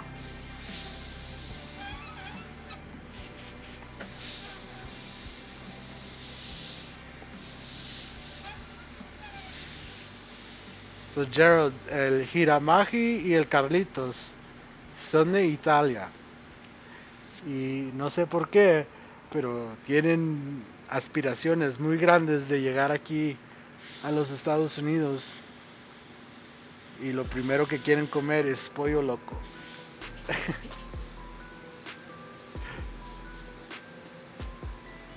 No sé quién les dijo del pollo loco o qué, pero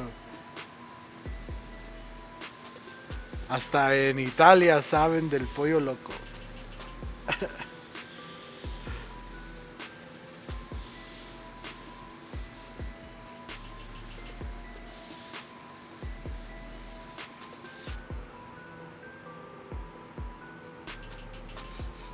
So in your absence you can bend the needles of your... Oh my gosh. Oh my gosh. Hey, tell your wife to calm down. Hey, Yesenia, calmada. Hey, hey, bájale. Bájale el volumen, muy alto. Hey, calmada.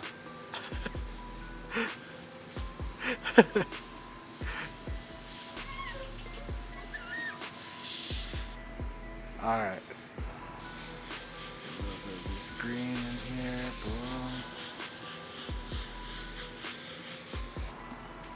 Okay, now I'm just going to take a little bit of black. And we're going to build up some seeds.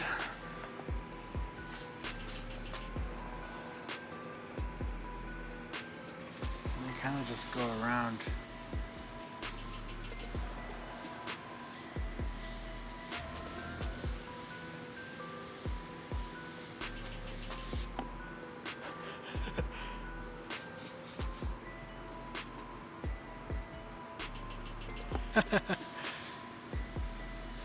Yeah, man, for sure. Anytime you guys want to come visit, cuando quieran. Hay que planearlo. Más déjeme saber. Y ahí nos vemos.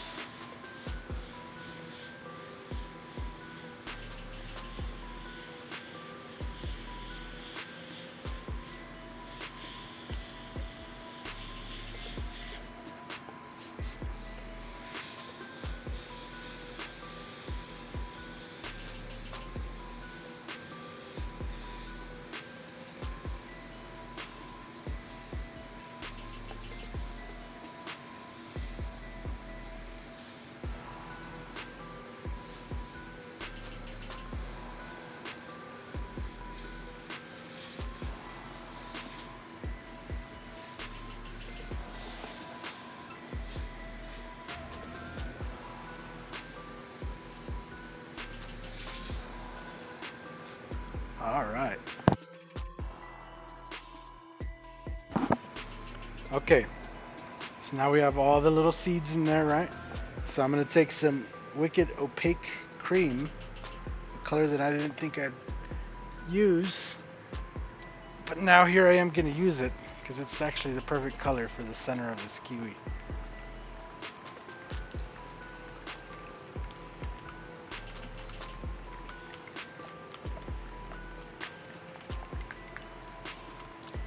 So just make sure to shake up this cream color.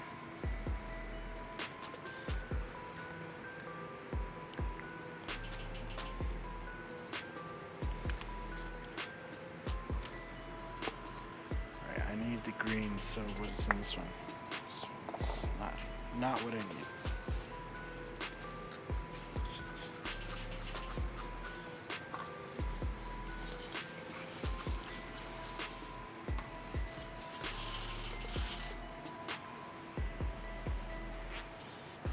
A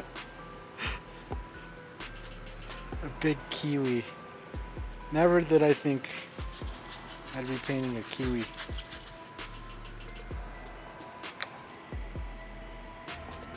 We don't need very much of this, so just a little bit of reducer.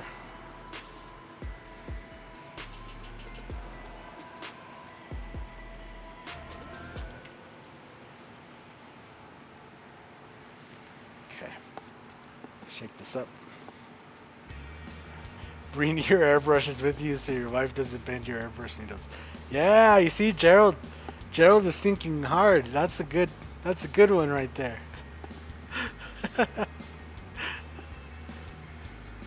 All right. So let's add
It would be a dream to be able to meet in person all the artists I admire, see on video. Yep. Needles and nozzles.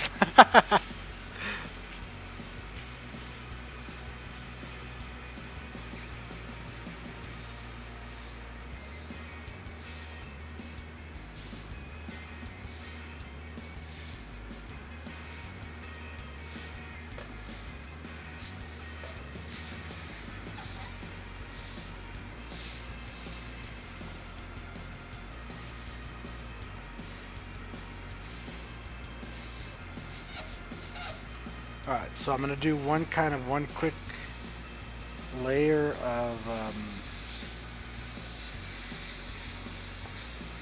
stripes here. And I'm kind of reinforce some of the seeds. Just some of them.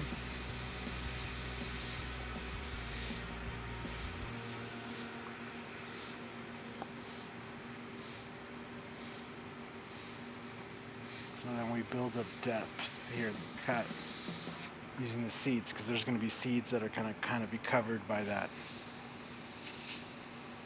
Just like veins, these straight veins going forward, and then there's some that are not.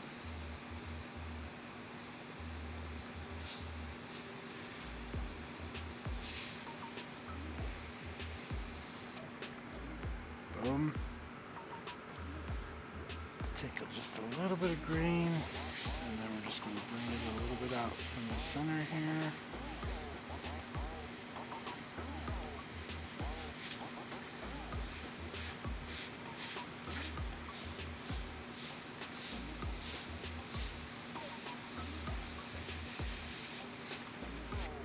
Boom. And then one more coat of stripes. Mike, can I show you the Kiwi reference? Yeah, show me. What is the Kiwi reference?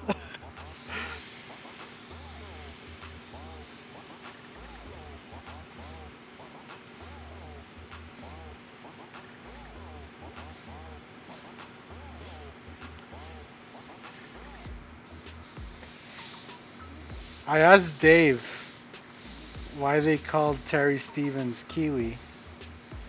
That's who this panel is for. It's for Terry Stevens. And his response to me was, he's from New Zealand. That's it. So I spent like 30 minutes, 45 minutes reading the New Zealand Wikipedia until I understood the reference for why Kiwi and New Zealand. A kiwi fruity. Yeah, a kiwi fruit. So yeah, the reason they call themselves the Kiwi, or they call him Kiwi, is because the people of New Zealand, like the natives, I guess, of New Zealand, are known as the Kiwi. They call themselves the Kiwi people, or Kiwaians or something like that. I forget. Like I said, I was up last night. I was on coffee, and yeah, I couldn't. I was trying to think of something to paint for each one of these guys last night, and I couldn't put my finger on it. Like, and I was trying to research, like, why did they call him Kiwi? Why did they call him Kiwi? And I finally broke down and just asked Dave, and I was like, yo, can you tell me why they call Terry Stevens Kiwi? And yeah, his reply was, he's from New Zealand. Period. That's it. That's all I got to reply. But after doing like a little bit of research, I did put this idea in my head of doing a nice kiwi and stuff like that. I just thought there would be a story, behind it. So yeah, you're getting a really zoomed up close up of a kiwi here.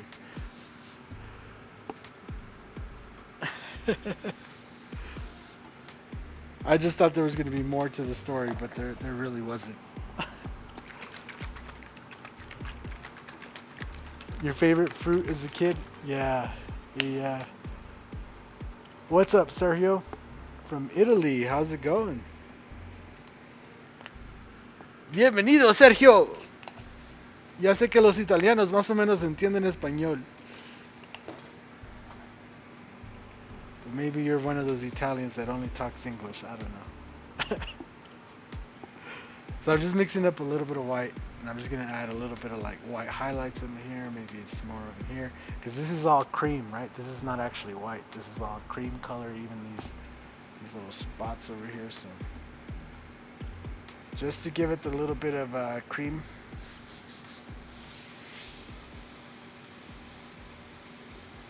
A little bit of cream. You really can't tell the difference at this rate, but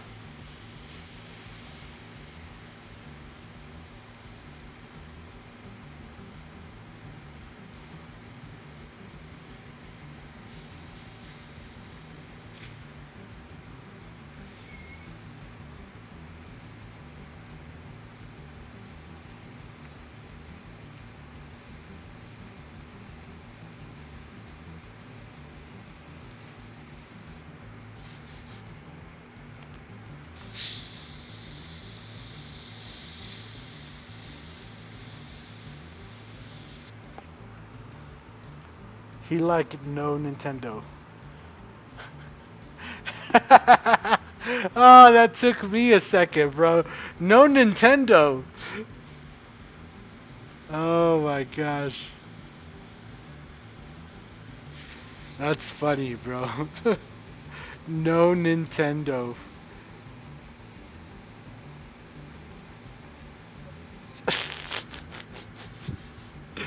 Oh, that's silly. Oh my god, that's silly. I can't even.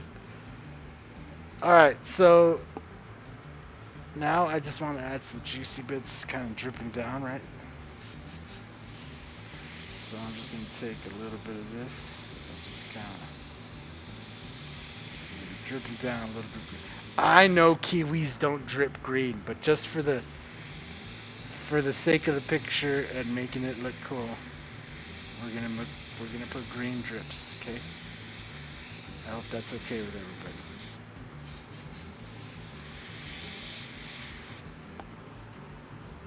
What's up, Lucifer Smith? Yeah. You should paint a kiwi, the bird. So I looked up the pictures of the bird, but I didn't like the bird, to be honest with you. They call him Kiwi Terry because of the bird, though. Well, now he'll have a Kiwi Terry because of the kiwi fruit. Can you please tell me the name of the green color? It's just great. So I started off with limelight green, and then I tinted it with a little bit of phthalo blue, and that's what gave us this green color here. What made you decide to paint the zinni and a kiwi fruit? Yeah, so again, this painting is for Kiwi Terry. So that'll just add to the funniness of it, is that it's the fruit and not the bird. It's gonna make it funny, and that's kind of what I want. I want everybody to get a laugh out of their stuff, and like, you know, a nice little chuckle.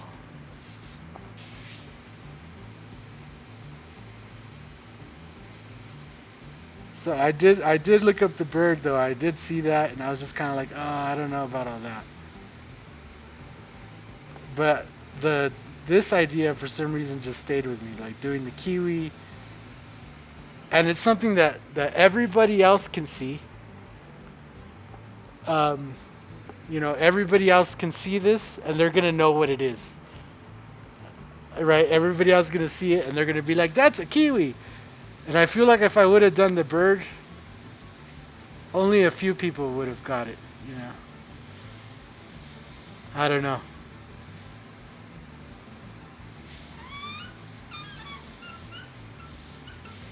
Yeah, but Dave, I should have just asked you, Gerald. I should have just been like, hey, Gerald, do you know why they call Kiwi Terry, you know, Kiwi? But I asked Dave, and he's he's from New Zealand, which I was like, okay, that helps nothing. But yeah, anyway, this is what we ended up with. This is what we're doing. It'll be quite okay. Alright, give that a second to dry real quick. And we're going to start taping up. Can't wait for my Kiwi Lucifer painter. Okay.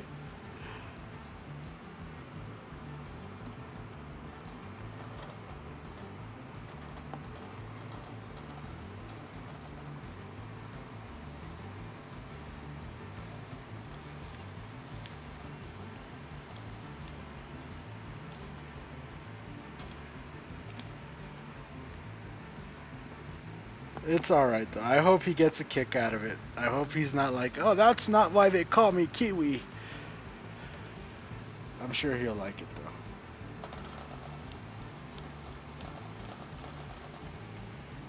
though. It's a funny idea. Yeah, exactly. That's kind of why I went with it. I mean, the bird would have been cool too, but I didn't know what a kiwi bird was until yesterday, when I started researching, and then I was like, oh, that's interesting. But one thing I did find out is that they call a lot of stuff on the island kind of kiwi, including the people. The people call themselves the Kiwi people. And so, yeah. I just know that this is funny because people are going to see it and they're going to know right away, that's a kiwi!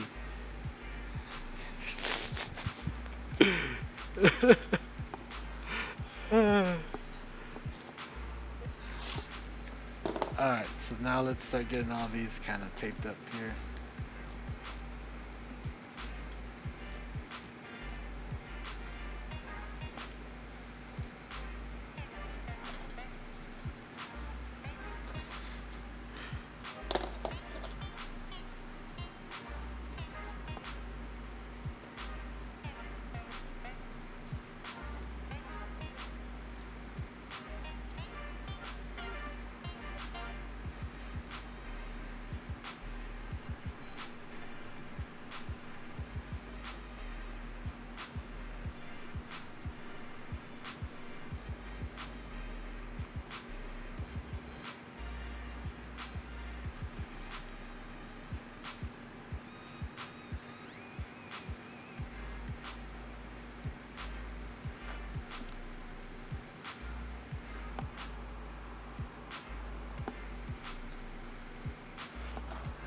What the fuck is with picking a little bird that can't fly as our national bird? Damn thing is too scared to come out during the day.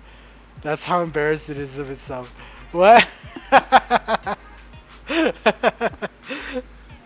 Oh my gosh. Are you from New Zealand too or what? Like what?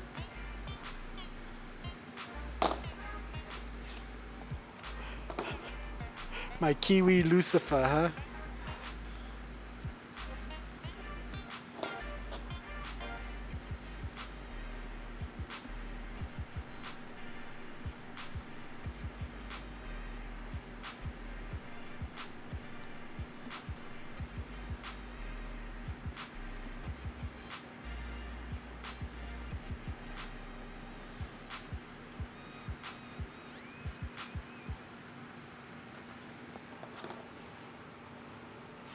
Sorry, but you're wrong. They called him Kiwi for the bird that lives only in New Zealand, and the kiwi is the iconic symbol.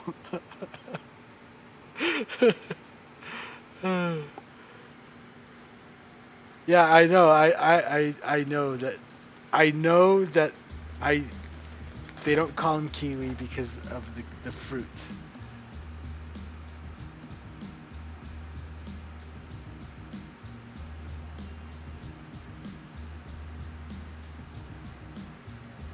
I didn't. Like I'm saying, I don't think a lot of people would have known what the bird was when they see it right away. They're not gonna know.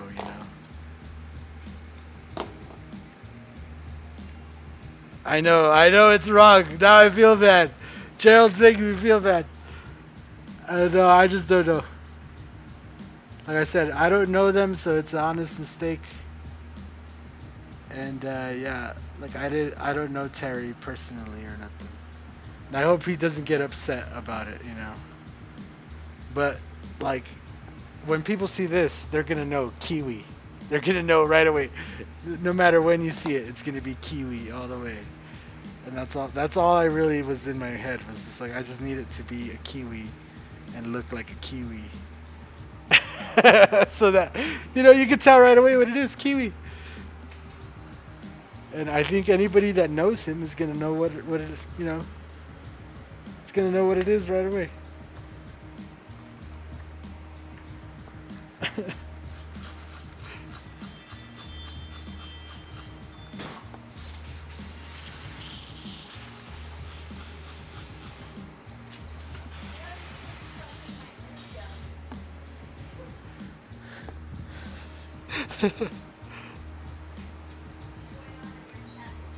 New Zealanders instantly recognize both the outline of New Zealand and the profile of the Kiwi bird.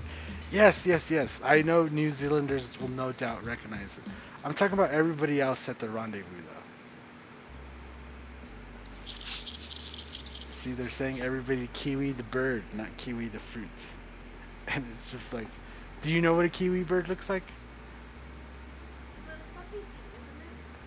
A little fluffy thing. That's not really... Is it only that big? I don't know. Would you know if I showed you a picture of it? Would you know that that's a kiwi bird? Like if I showed you a lineup, would you be able to point out the kiwi bird? If I showed you fruit, though, if I showed you an orange, a kiwi, yeah, exactly.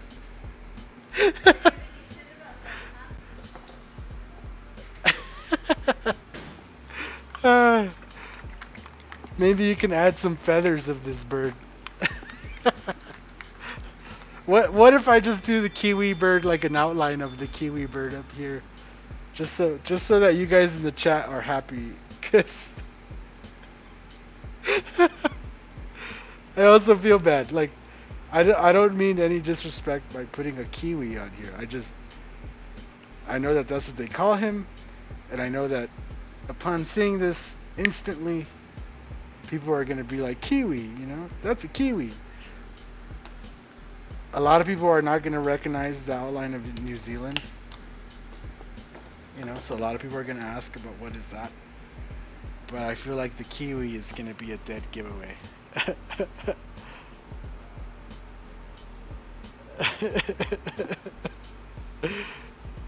If only these people knew that New Zealand was actually the control room of the world. Oh my gosh, is it really?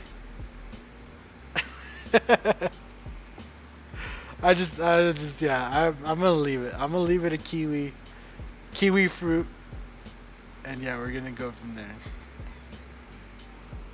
Oh my gosh. I yeah, you know, I read about the kiwi bird yesterday, and it was interesting and everything. But this idea right here of the kiwi fruit just stuck with me a little bit more. So that's what I decided to paint, is the kiwi fruit instead of the kiwi bird. Interesting way of masking. Yeah, you just leave the tape raised up like this. And that way it pushes the overspray around. Just try not to, obviously don't put the airbrush in here. Keep it on this side of the tape. That way you don't use a bunch of masking tape.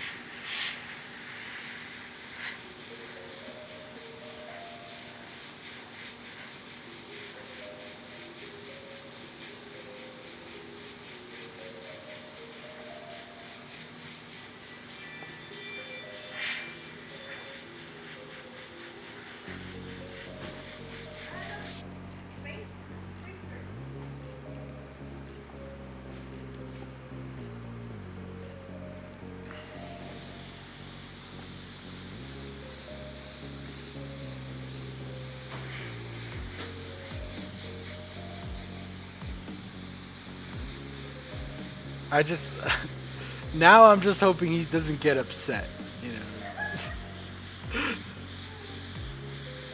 I just hope he's not like, that's not why they call us the Kiwi people. I'm gonna be like, I know, it's just the kiwi fruit. He knows what a kiwi bird is. Yeah, I know, but when anybody tells you kiwi, the first thing you think about is the fruit, right? Like at least for me, I don't know. Propane? Yeah, there should be. Why? What are you gonna cook? Shish kebabs? Alright. You're gonna put some meat on the Barbie?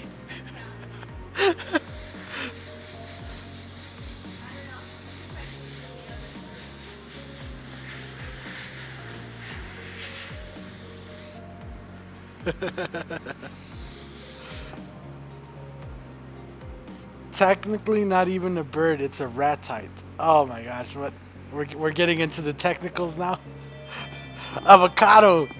Well, I've never seen an avocado with black stuff like this inside. If you get an avocado like that, something wrong with that avocado.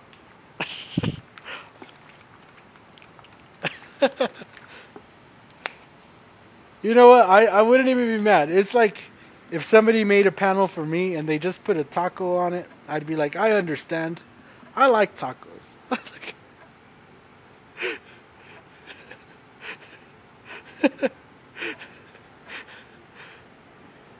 Some more useless info for you. The kiwi fruit was actually called a Chinese gooseberry. First imported from China in the very early 1900s. What? A gooseberry? A Chinese gooseberry? Gooseberry is an interesting name, just probably because of the hairy skin, you know? Alright.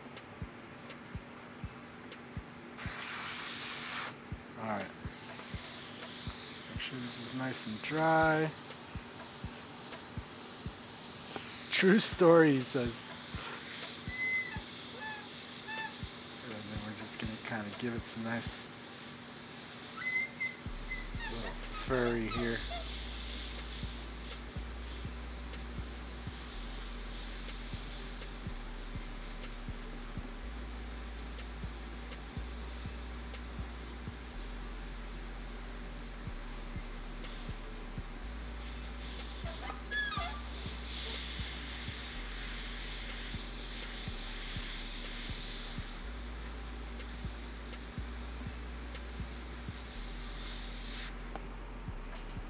I think I prefer the name gooseberry. Yeah, I know, gooseberry sounds pretty cool.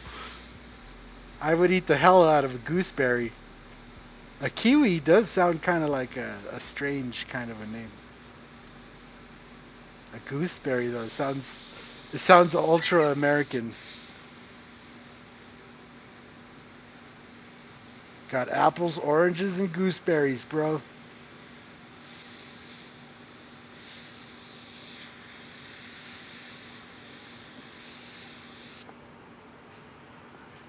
You're Mexican? You sounds American to me. Yeah, I've lived here all my life, but well, I'm not actually, I'm born here too, so I'm not Mexican. I am American. Both of my parents are Mexican though. So I'm only American because of where I was born. And even that is debatable because it's only a reference of time. So if I would have been born like, you know, what, 100 years earlier than I was, I would have actually been Mexican still. Like El Paso, Texas is pretty much Mexico. It's as close as you could get without going. That's where I was born.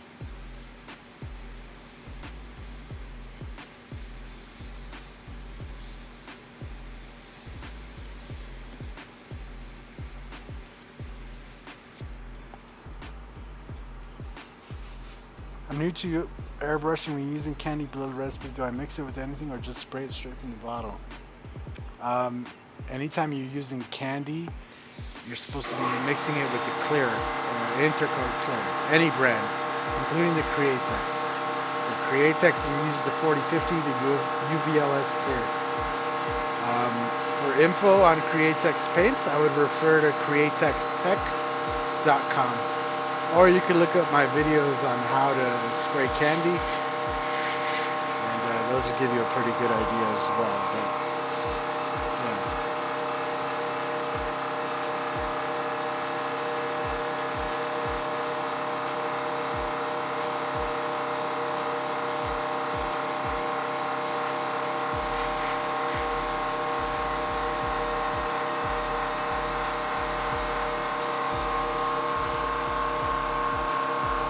Yeah, no problem. Hairy monkey balls. Oh my gosh. I mean, yeah, I can't blame you on that one either. It's pretty accurate. Accurate description.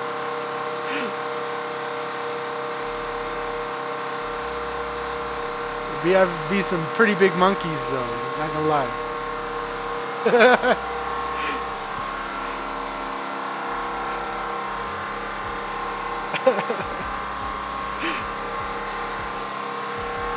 Alright, it's a pretty big kiwi. Not gonna lie, it's a pretty big kiwi. We zoom out like this.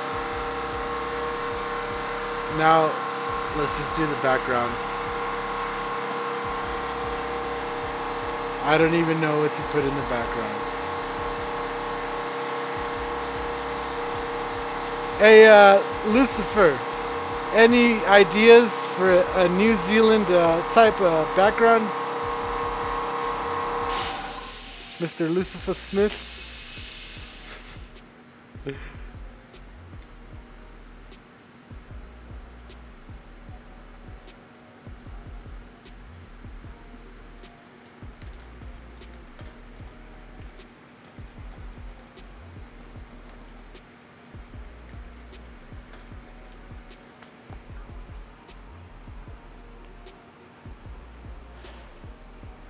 Gives you a license to airbrush a lowrider?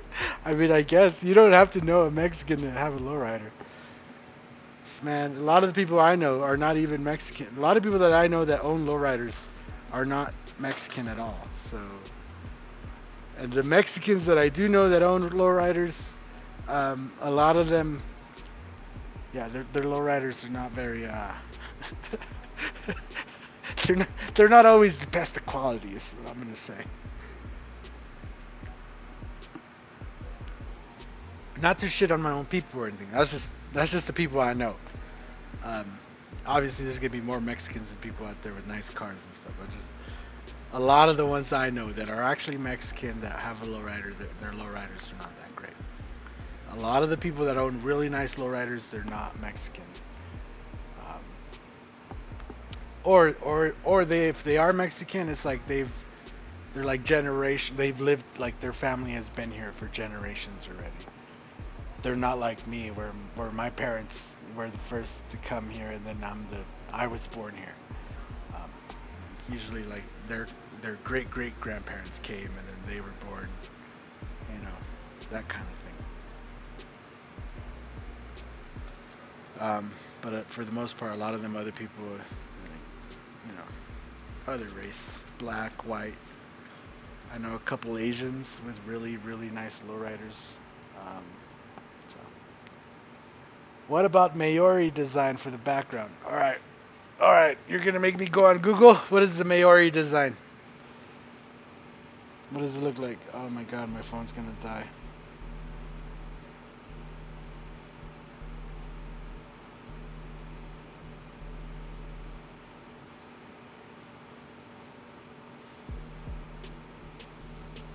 Hmm. Like some tribal type stuff, huh?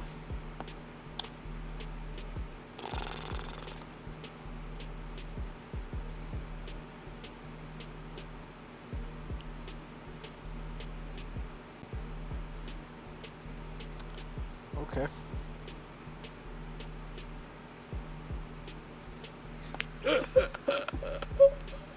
Oh my God. Oh my God, bro. Bro, should we really do... I feel like we gotta.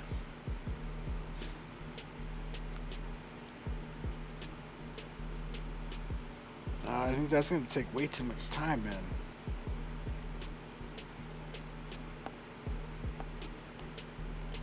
I'm trying to think of a way to make this kind of a design,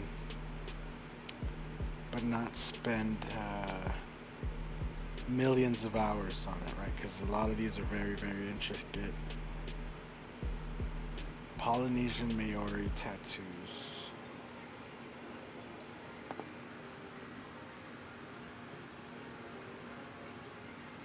I'm just trying to think.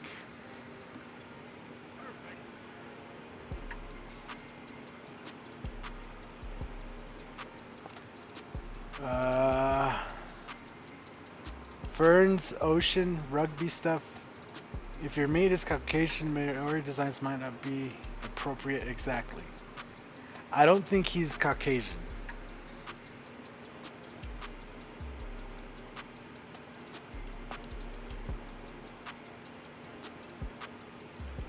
This was also something I was looking at yesterday, that I was just trying to figure out, like, how could I incorporate it, you know, without taking, you know, 20 days to paint it.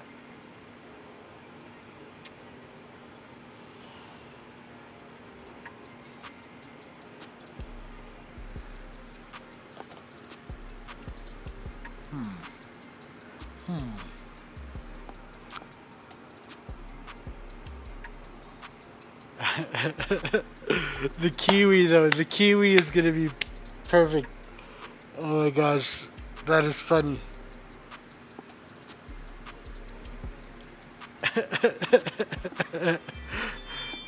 I feel like we gotta put the bird in somewhere. And then maybe put a little speech bubble that says JK and then put the bird up here. I don't know. A tiki totem? I don't know. Island, ocean, and beach. I mean, I could paint it blue and easily make it look like water. Maybe put some bubbles coming up, something like that. That's not hard to do.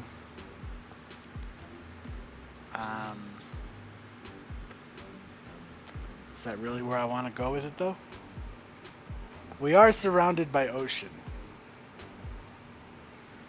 Yeah, that was my original intent too, was to put blue because I feel like blue would be a nice color to contrast with the green. You know what, let's start off by putting Kiwis love fishing.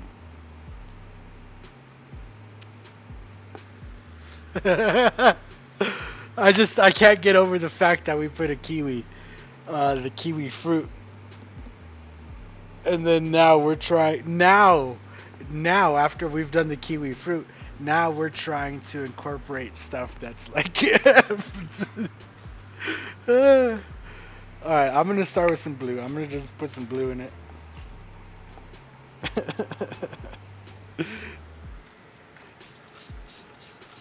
Hopefully he thinks it's funny though. That's all I really care.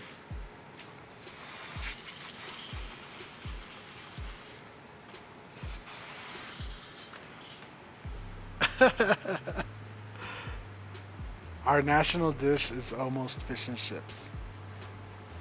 The tape mask gives a 3D illusion. Is it? I don't know. Maybe I just don't see it. Oh yeah, I see it on the camera on the other one. That's weird. It does. It looks like this part is like coming out right here.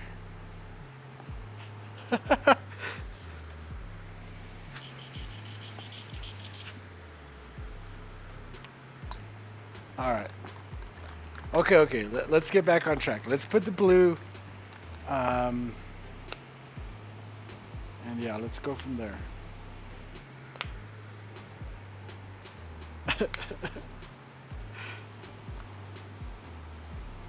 Yeah, hopefully he's cool about it. I don't think he'll get upset. I don't think anybody's gonna get upset. I think the only person that might give me a little bit of shit is Jessie Madera, because of her onion panel.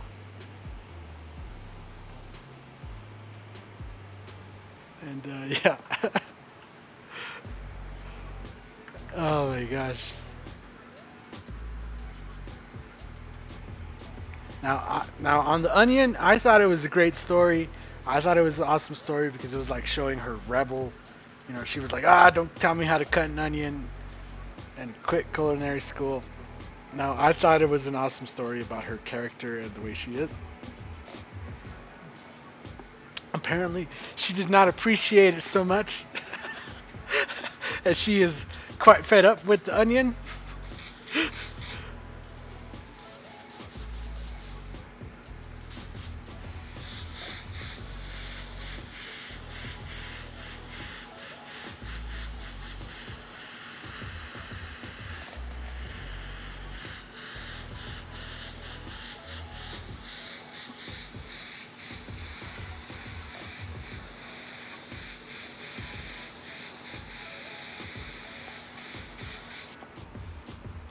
Be cool to use the roundness of the fruits as the round body of the bird. I mean, I could add the bird head kind of like sticking out back here and kind of make it look like the kiwi is the bird. Add the legs of the bird right here, because it is like a round bird, right? I mean, I could. I feel like the damage is done. We should just leave it. You know what? If I'm gonna just take it. If he hates me for it, he hates me for it. I'm just gonna add some wicker. Tell him it's a fruit basket. Oh my gosh.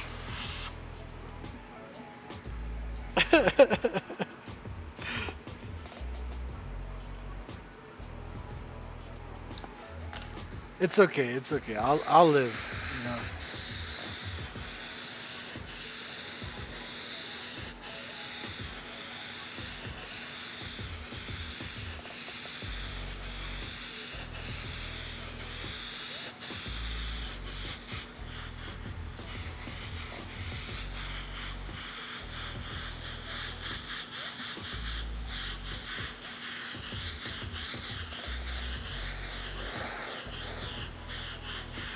Because hopefully, like I said, hopefully he doesn't get upset about it. Hopefully he just thinks it's funny.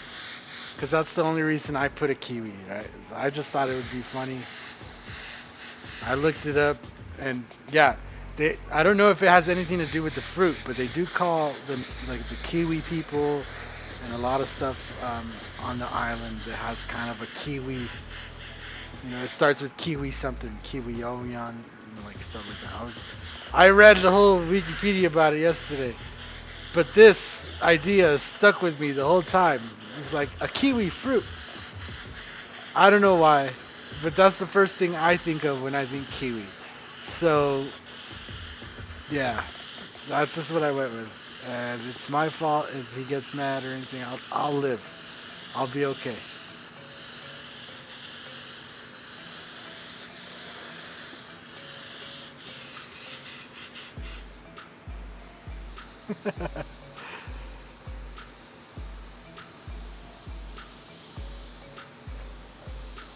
At ocean with 3D effect in the island and kiwi bird on top of the island. Hmm. I always marvel at the speed at which you paint. So damn confident. Me, I piss around. I piss arse around being super careful. I should charge by the hour. She proudly really didn't like that class. Yeah, maybe. I don't know. I just, the way she told the story, it was like, oh, it's like her rebel was kind of like, I know how to cut an onion, don't be telling me how to do stuff, kind of thing.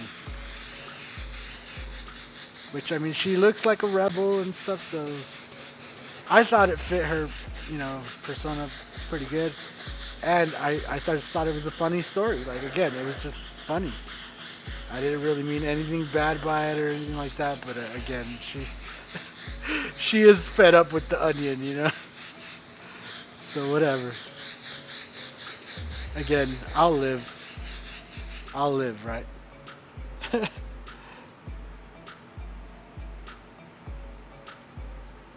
Paint an airbrush encajado en el kiwi como si fuera una bebida y aceitunas o cherry and some ocean background.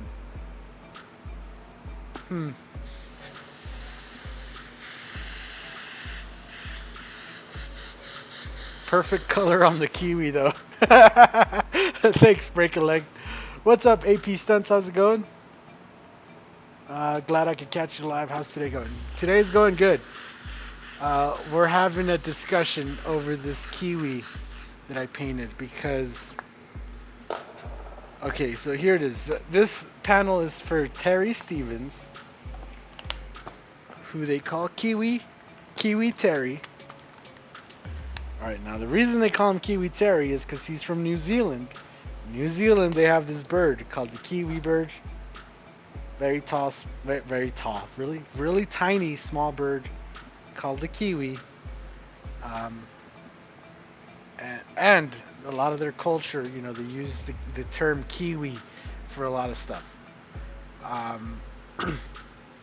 But I did research. I was doing this and that, but this idea had never left my head. This idea was like, it was right here the whole time. It was like a kiwi fruit, right? So I come out here today and I had to decide of what I was going to actually paint on this panel. And I was like, what, the kiwi fruit, I believe is something that most people will recognize. I think it'll be kind of funny, to paint a kiwi. And that's what I went with. And now everybody in the chat's like, no, you should have done the bird.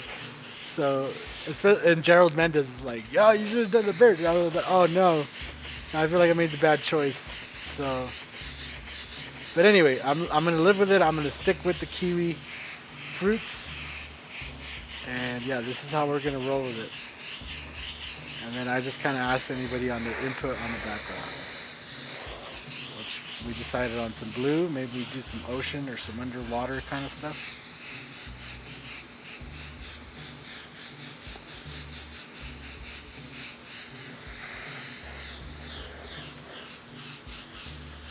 So yeah, that's how today's going, man.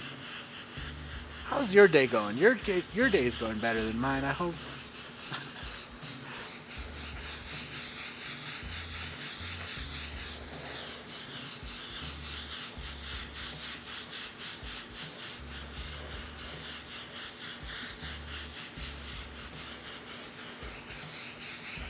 Alright, got that blue, really blue.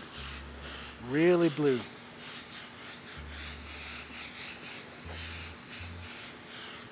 Now, how about if I just add some bubbles kind of going up, and then we give this a silhouette, right? Huh? Yeah? Can we do that? Is that okay? Can we just give it some bubbles? A silhouette in the back. I like Gerald's idea of making it look like there's something like I don't know. He said sticking an airbrush in it.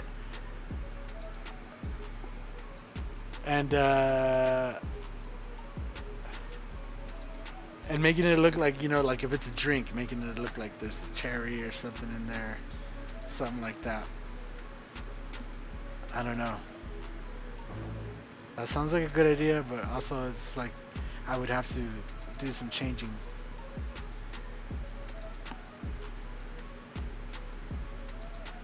I like my idea. Let's just do some bubbles. Let's just do some bubbles.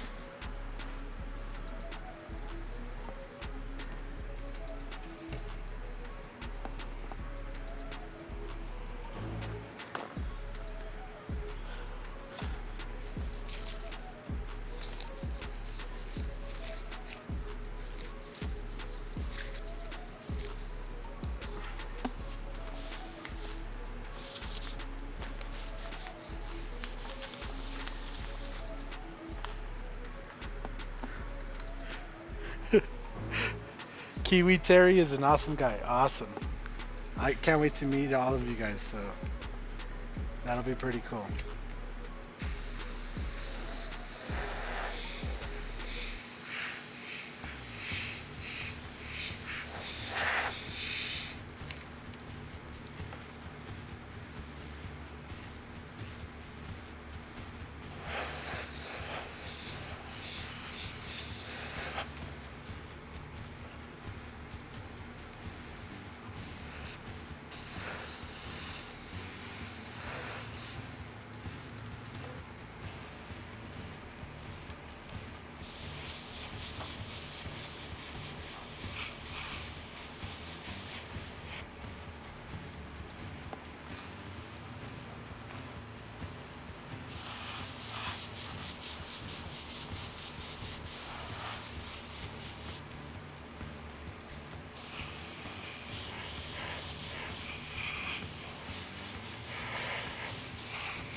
Some bubbles in the shape of that bird.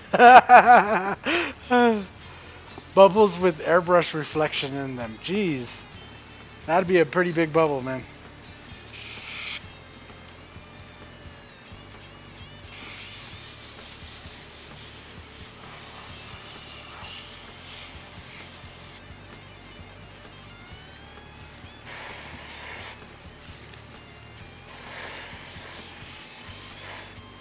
So we're going to do all these little bubbles kind of in the back.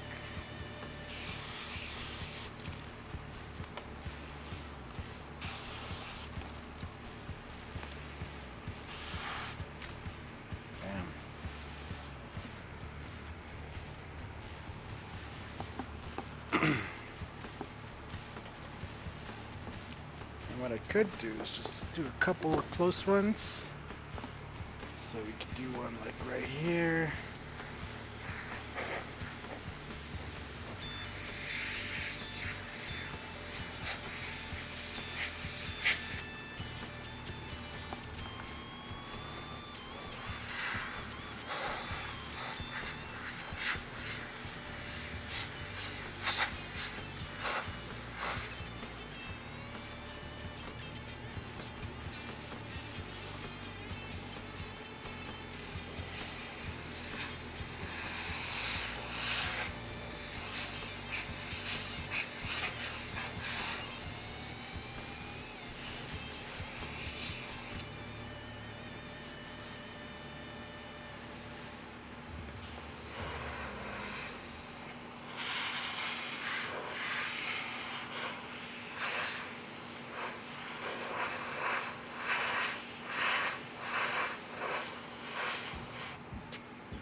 the head of the kiwi poking out like at the top of the fruit. Like right here. Like up here like this. I'm down. I'll add it in. I'll add it in because I feel like it's necessary. I feel like I'd be screwing it up if I didn't make it about the bird.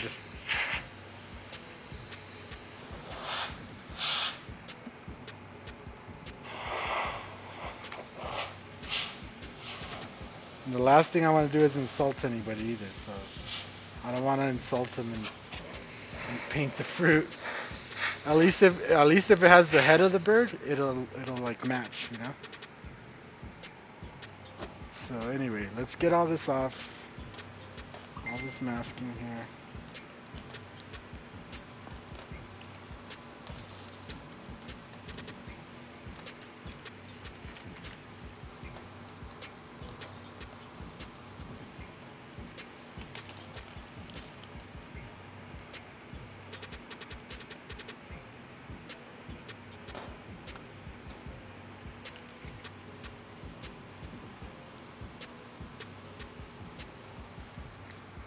See that right there?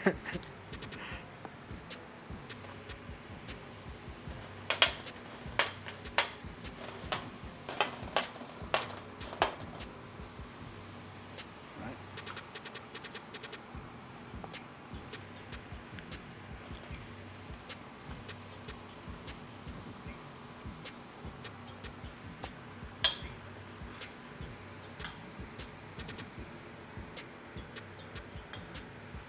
Alright, so we have the outline there, and I do have the original cutout so that we can come back in there and maybe clean it up a little bit. Like maybe right here in the center, give it just a different shadow just so it has, you know, the definition. But yeah, I think I could add the bird, the head of the kiwi bird up here, and then, I don't know, what does its feet look like? You could paint the America's Cup because we own that. Oh my gosh. Alright, let me look up a picture of the kiwi bird now.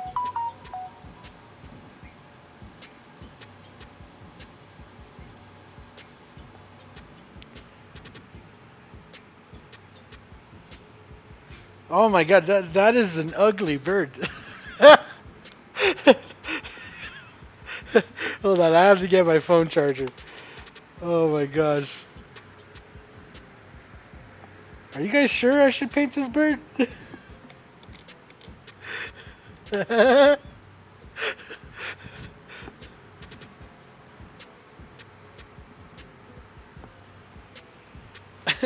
For real though? Are you guys ultra positive on this bird? Cause I could add the beak and the head right here and make it look like the bird is sitting in the back over there.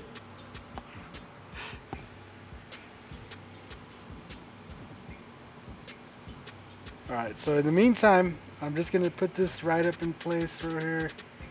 Right here. And all I'm going to do is I just want to clean up this right up in here. And all I'm going to do is take some black. Right, and then I'm just going to kind of fade it in right there. We're going to fade it in going down this way. Same thing on this side. Just to give it a little definition right there in the center. See that? Boom.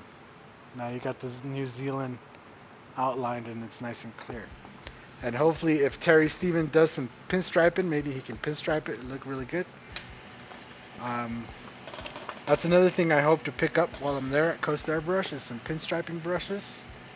So we can start throwing some pinstriping into our work.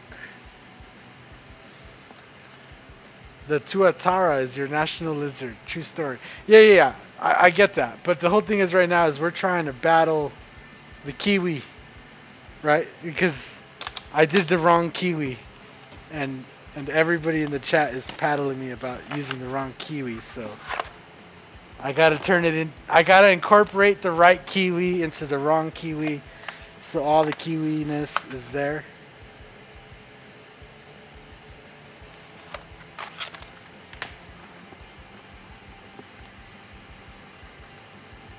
You missed some kiwi, yum. Yeah, exactly. You see, you could tell it's a kiwi right away. It's just the wrong kiwi though, so we have to. We're gonna use some of this right here.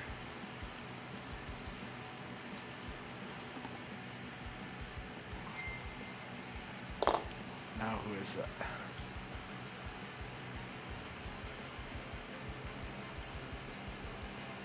that?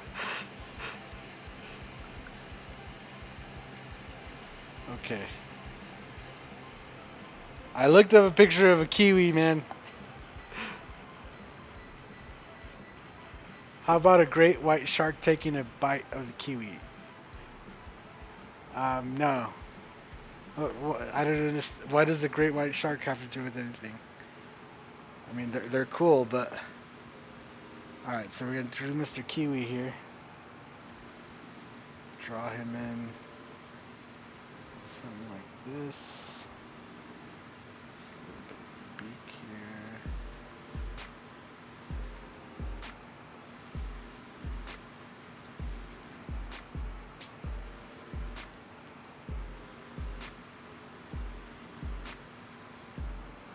Cool.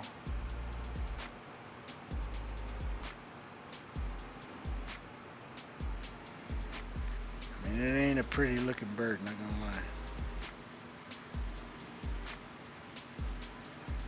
So we'll start it like this. I believe we could get the details we need in there. Starting with that. So he's gonna be, so this is the back of the kiwi, okay? This is the back of the kiwi. That you could, I don't know if kiwis have wings. It doesn't look like they have wings. I don't know, but this is the back. We're gonna put the head of the kiwi facing away from us. The pic I sent you is epic. Yeah, I know it is, but it's a little too late for that. That would have been an awesome idea yesterday. I don't think that beak is long enough. I feel like, yeah, longer beak. Okay, I got you. So let's make this beak go all the way back here. He got the schnoz on him. Alright. So we can kind of bring this back over here. Now I feel like it was too big anyway. His head was way too big. So there, we gotta bring this beak all the way down and back. Is that a little bit better? Yeah, not that first line, but that second line there.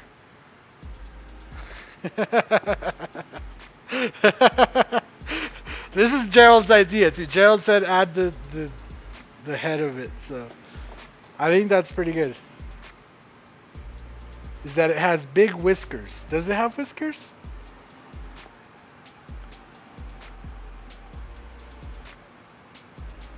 Okay, yeah, I see what you mean. Yeah, I see that it's like its feathers are like really like whispery and stuff like that. So we're just gonna fill in the color kind of the skin, and then we'll add the whispery feathers and kind of like the whiskey, you know. So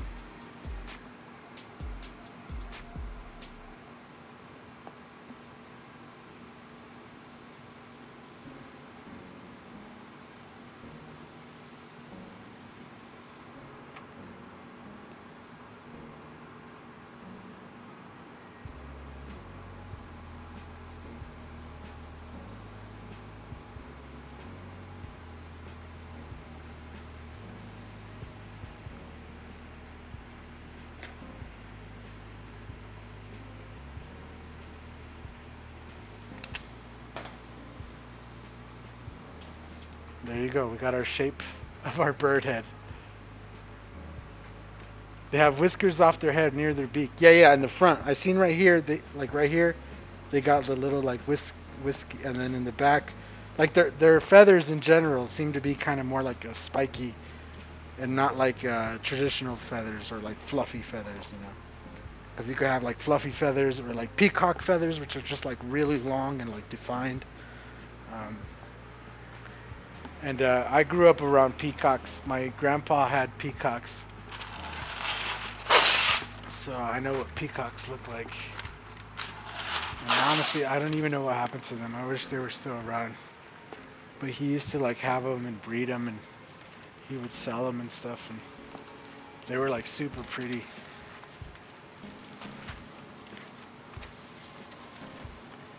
Just putting some masking paper down to really just kind of avoid any overspray real quick.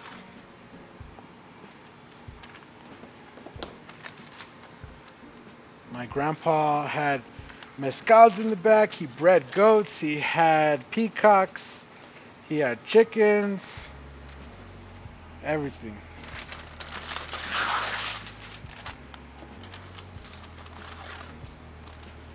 And when he started getting old, me and my dad would have to go down there, and we would have to clean out the goat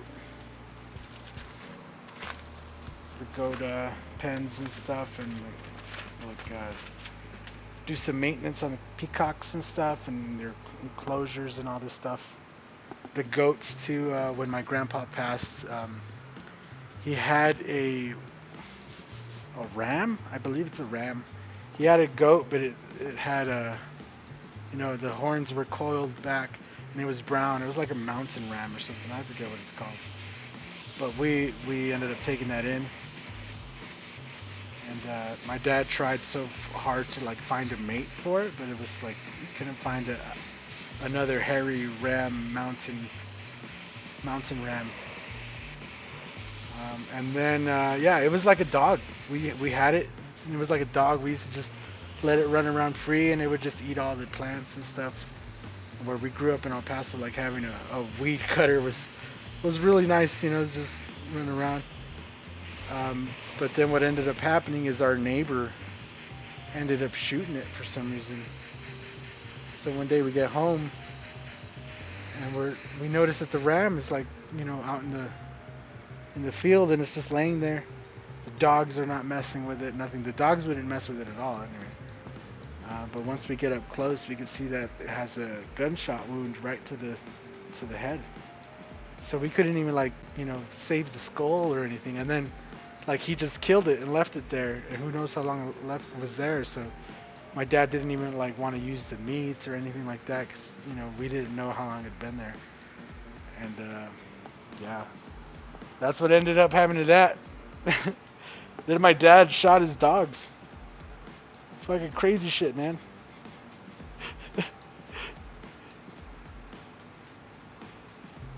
Alright, now we need some flesh tone color. Place back the eyelid stencil and make a drop shadow. Okay. I could do that. With this one, right? You mean a drop shadow with this one? And just kind of a little bit. Little drop shadow. I gotcha. Gerald's telling me what to paint now.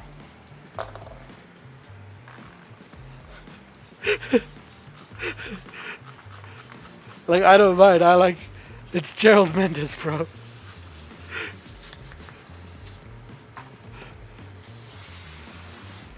I can't believe it. It's like first it was like, oh my god, Gerald Mendes is in my chat. And then it was like, oh my god, Gerald is just watching my stream. And he's hanging out. And now it's like, yo, Gerald is giving me pointers on what to paint. I'm completely...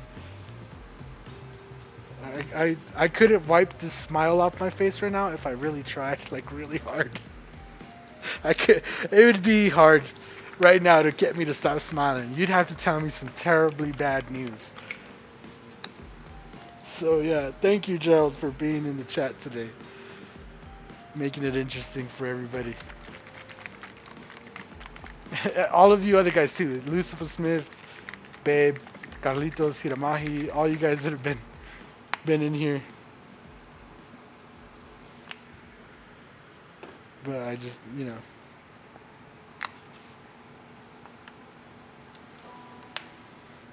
what does that say? Lucky your neighbor didn't have sex with the goat, because then your dad might have had to, well... Oh, yeah. I tell you what, though, my dad and the neighbor were not happy. for a while, but then they ended up having a cookout together and stuff, and they ended up being friends. But yeah, I don't know what we never found out what drove him to actually shoot the goat, because like I said, it didn't harm anybody or anything. It just kind of run around and eat. It's a goat. Like, it's not, as long as you leave it alone, it doesn't really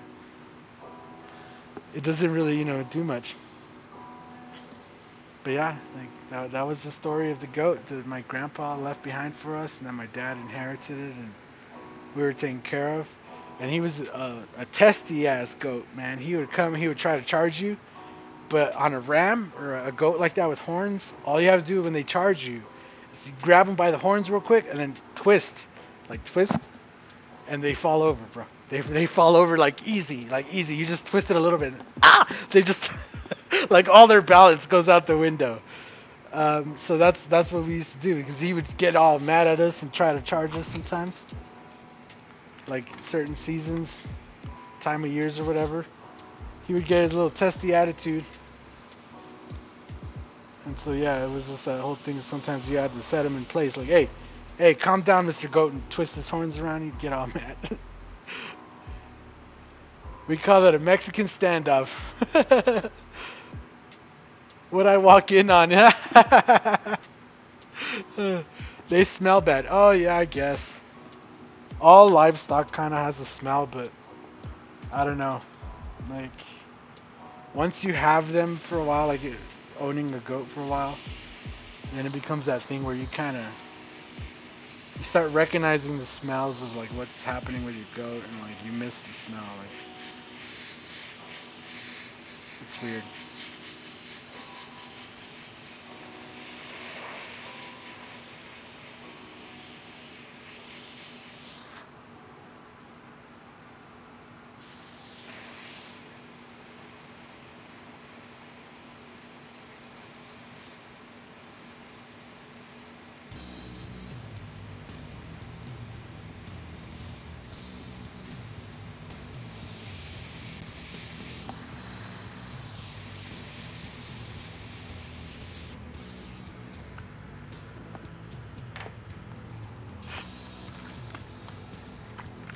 They smell bad enough to shoot.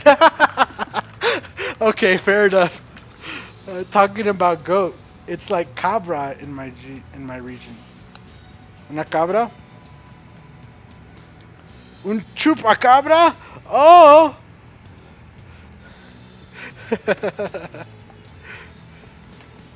Yo, that's when we owned our goat too. Is when the story of the chupacabra was like so big and popular.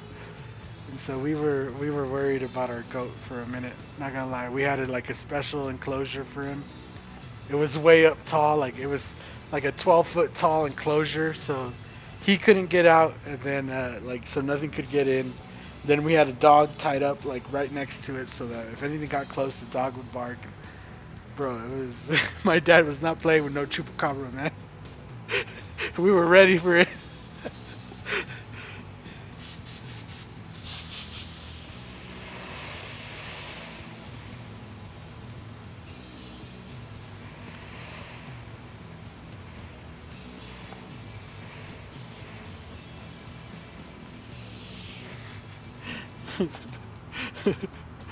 Oh my god. I'm just thinking back of all like the crazy stuff that happened while we lived out there in the middle of nowhere, man. That was some funny shit sometimes. Alright, so this is kind of like all like kind of the skin, I guess, of the bird. Is that right there. Then I'm gonna just take some black. And we'll do the eye. Yes, we do have chupacabras here.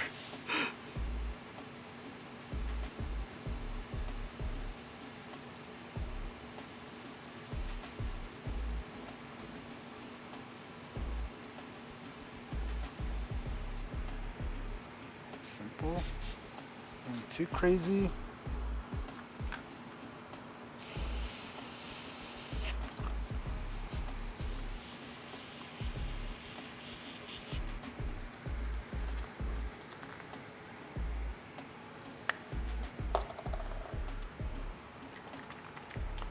Guys, I go to bed that night and Italy is night. Right on, Simone. We'll see you later, man. Have a good night. I don't think it's possible to paint that ugly. To paint how ugly? Goats are cool. They can be quite clever. Definitely have personality. I have a friend, pet goat Jack Daniels, who follows us around like a dog. He's a comedian. Yeah, that's how our goat was, man. We didn't have like a name for him per se. We just called him Chivo, which means goat. But yeah, he would follow us around like a dog. You could feed him out of your hand. He would eat. He was cool. And what made him extra cool too was having the horns like rounded out and stuff. And people would always trip out like, oh, what kind of what kind of animal is that and stuff. And try to tell people there's just a mountain goat. And they look at you like, nah, that ain't no fucking mountain goat I've ever seen. It's like, yeah, it's a mountain goat. It's like a Mexican mountain goat.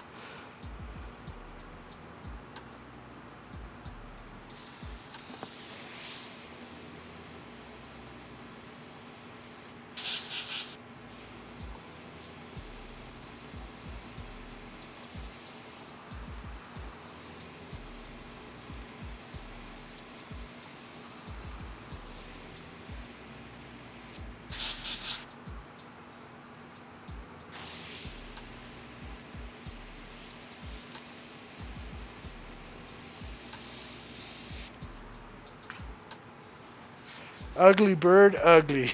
uh, yeah, it's a ram. Yeah, yeah. But yeah, it's not really. It was a mountain goat. I know for a fact it was just called a mountain goat.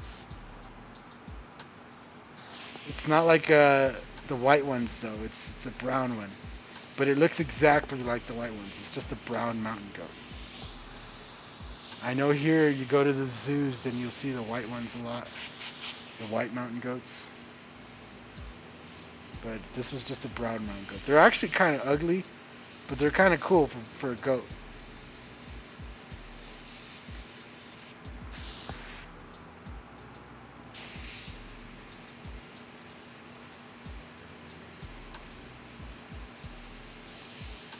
Yeah, and I think my grandpa was trying to breed the mountain goat with regular goats. I think that's what he was trying to do.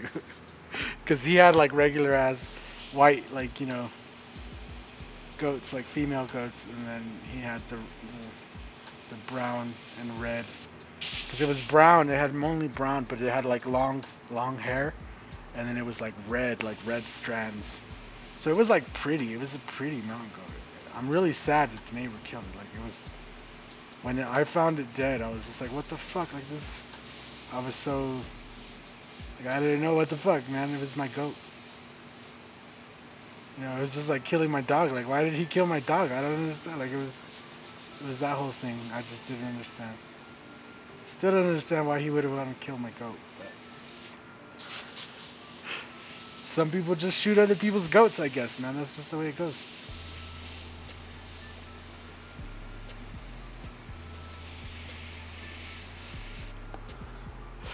Yeah, but my dad didn't play, man. As soon as he seen that goat was shot, like, he just ran in the house. And I was like, what is he doing?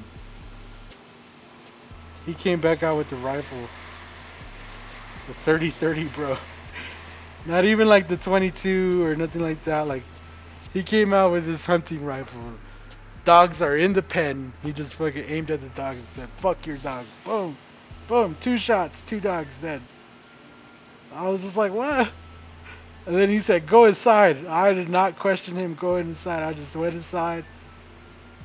And then he sat on the porch the rest of the afternoon staring at the neighbor's house, waiting for the neighbor to see his dogs dead.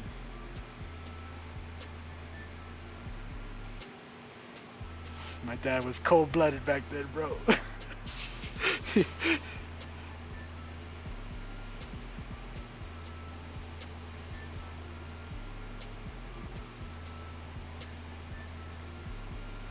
But yeah, he was really upset because it was like my grandpa's goat, and like that was the one things that he got to keep from my grandpa was the goats, and He didn't want to take in the peacocks because where we lived, he said that they wouldn't survive. So he sold off the peacocks, and you know, you obviously can't take the mescals out of the ground. So you know, it was like his dad, like you know, my grandpa's one things that he left behind was his goats and stuff, his chickens, and you know, which my dad took everything we could. We had chickens at one point. Again, it's so hot where we lived that you know we couldn't end up keeping them. My dad said we had to get rid of them. But yeah. Don't forget the cowlick hair part. It's gonna be a cool design. 2 kiwis for the price of 1. Yeah, exactly. There you go. Thank you, Gerald, for that. I think he'll like it more now if we put the kiwi in there. All right, we got that. And all I'm gonna do is take some of that same color we were doing, and make some of these little hairs kind of come out here.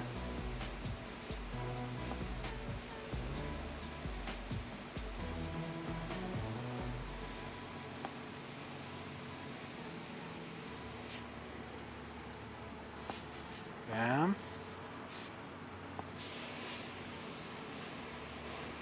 And then here's those little like whiskers that you guys were talking about. I'm just gonna kind of get them in there with brown, then I'll come back and throw some white highlights on them. Take one more last look at my reference. Make sure I got everything in here.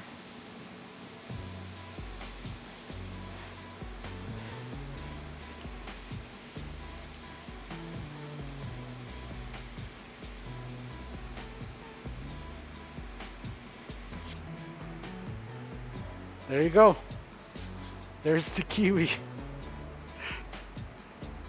2 kiwis for the price of 1, he said. He didn't ever say. My dad just never brought it up. They took it as like, oh, we just killed each other's things, and they moved on, and that was the end of that. Or if they did, I just don't know. I was really young back then, so I don't. You know, it might have just been a thing that I don't know. But yeah, I don't know. I think the neighbor might have felt bad at the same time, and he kind of knew he fucked up and everything. Like, I don't know.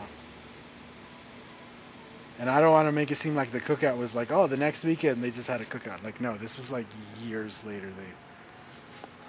They were able to have a cookout, and I don't even know if they remembered at that point, because that's how wild, you know, everything was. And you know, we lived out in the like middle of nowhere basically, so like your neighbors are everything.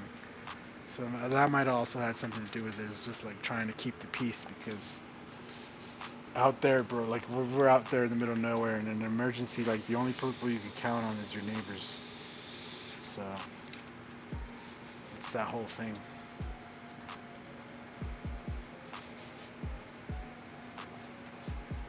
Two kiwis for the price of 1, he said. Your dad shot his dogs. I'm pretty sure he knew he fucked up. Yeah, exactly. Oh my gosh.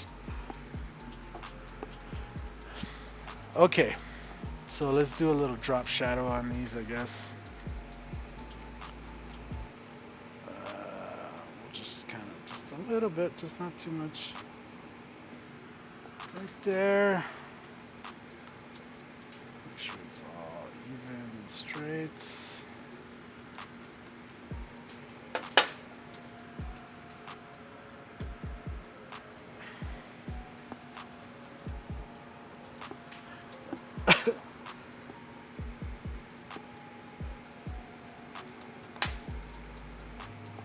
I think I've told that story before though here on stream. About my dad shooting that guy's dogs. I'm pretty sure I have. Should I do this drop shadow or not? I don't think I should. I think it's gonna muddy it, honestly.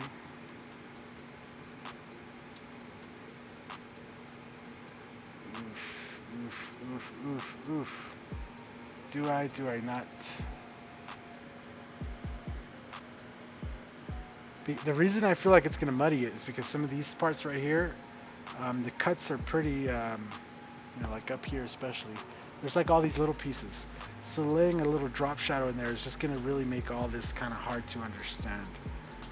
So I don't know if I don't know if that's such a good idea right now.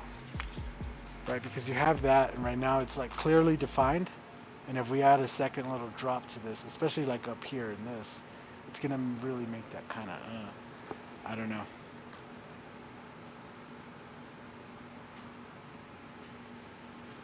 There's a big ass lake right in the smack in the middle of the North Island. Yeah, but you don't count lakes in outlines and stuff. It's seen on all maps and aerial photos. Yeah. I'm just, if somebody makes you an outline of the United States, we don't go and cut out all the lakes. So you just get the outline, the outside landmass. And that's what an outline is. You get the outside outline.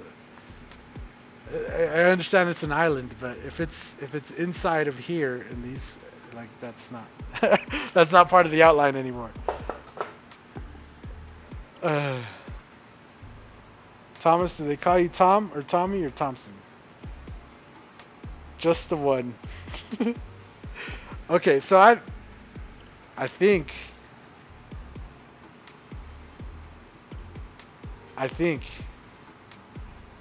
they're on it today for this one. Yeah, exactly. I think that's it. I think I'm gonna stop messing with it right there. I think we got the kiwi. We got the bird kiwi bird kiwi. We got New Zealand. We got water, bubbles. Where's his feet? I don't think we need to do the feet. I think it's pretty self-explanatory that it's the kiwi bird. And again, if we add the feet down here, we just might it'll never stop. We could add the feet, then we could add the floor and all that. But I think like that, just the fruit, because this bottom part is the fruit, then the bird up there. I think it's good. I think we need to stop messing with it, because the more we add to it, I think we're just gonna go off on a tangent. So I do think maybe I want to add a halo around it. The only thing this is like way up on there, so maybe not. I don't know, guys. I feel like that's pretty good. I feel like we should leave it alone. Add eggs. Alright, so there's one panel today. And the other panel. And then again, if you want to see the completely finished results, because I'll probably go get some lunch and come back or some dinner. And do just a little bit more details on them. Make sure you follow us on social media and stuff. Follow me on social media. And there you go. There's the panels for today. So one thing I know I'm going to do right off the bat for details is kind of add some more kind of definition into his beard there. And that's pretty much it. I need to clean up that little spot right there. Nothing major. But yeah, that's it for today, guys. Hopefully you guys enjoyed that live stream. I'm going to get out of your guys' hair. And again, this is the last one for a while, so I won't be back live for a few weeks from today. Obviously, next week I have to prepare, the rest of this week I got to prepare all of these panels, clear them up, buff them up, all that good jazz. And then I got to, prepare all of us to go as well to the rendezvous. Then I'll be at the rendezvous all that week. And then getting back, so it's going to be a few weeks before you'll see me live again. At least like live and painting. Again, I might try to do a live stream from the rendezvous or something like that. We'll see what happens. But yeah, thank you guys all for hanging out again for all these panels. You guys make it awesome. You guys make it entertaining. Hopefully you guys enjoyed that. Maybe you learned a little thing or two. That's it. That's all I got. From here, it's, full speed ahead to the rendezvous, so, yeah, thank you guys again for all the support, and we'll see you guys when we get back. I hope you guys have an awesome time. As always, there's lots of great streamers out there that are live, that are, Airbrush and stuff, so make sure you go and you check them out and show them some love. and we'll be back in a few weeks with some more stuff. I am going to have some videos rolling out, so if you're subscribed to the channel, there is going to be videos while I'm gone. It's not just going to be completely dry. I just won't be live. So anyway, guys, that's all I got for you today. Thank you guys again for all the support this past month, getting all these panels done and all of that. We'll see you guys from the rendezvous, I'm sure. Have a good one. It's been fun. It's been really, really, really, really fun, you guys. And we'll come back. We're going to really change the format up and everything when we come back. So, nervous. I'm hella nervous, but I'm also really excited. I get to go and meet all these artists and everything, and, you know, get to push the channel forward and see what happens, you know, the coming years. So, I just got to say thank you to all you guys. And, you know, hopefully you guys continue to support. And we'll see you guys in the next episode. Later, everybody.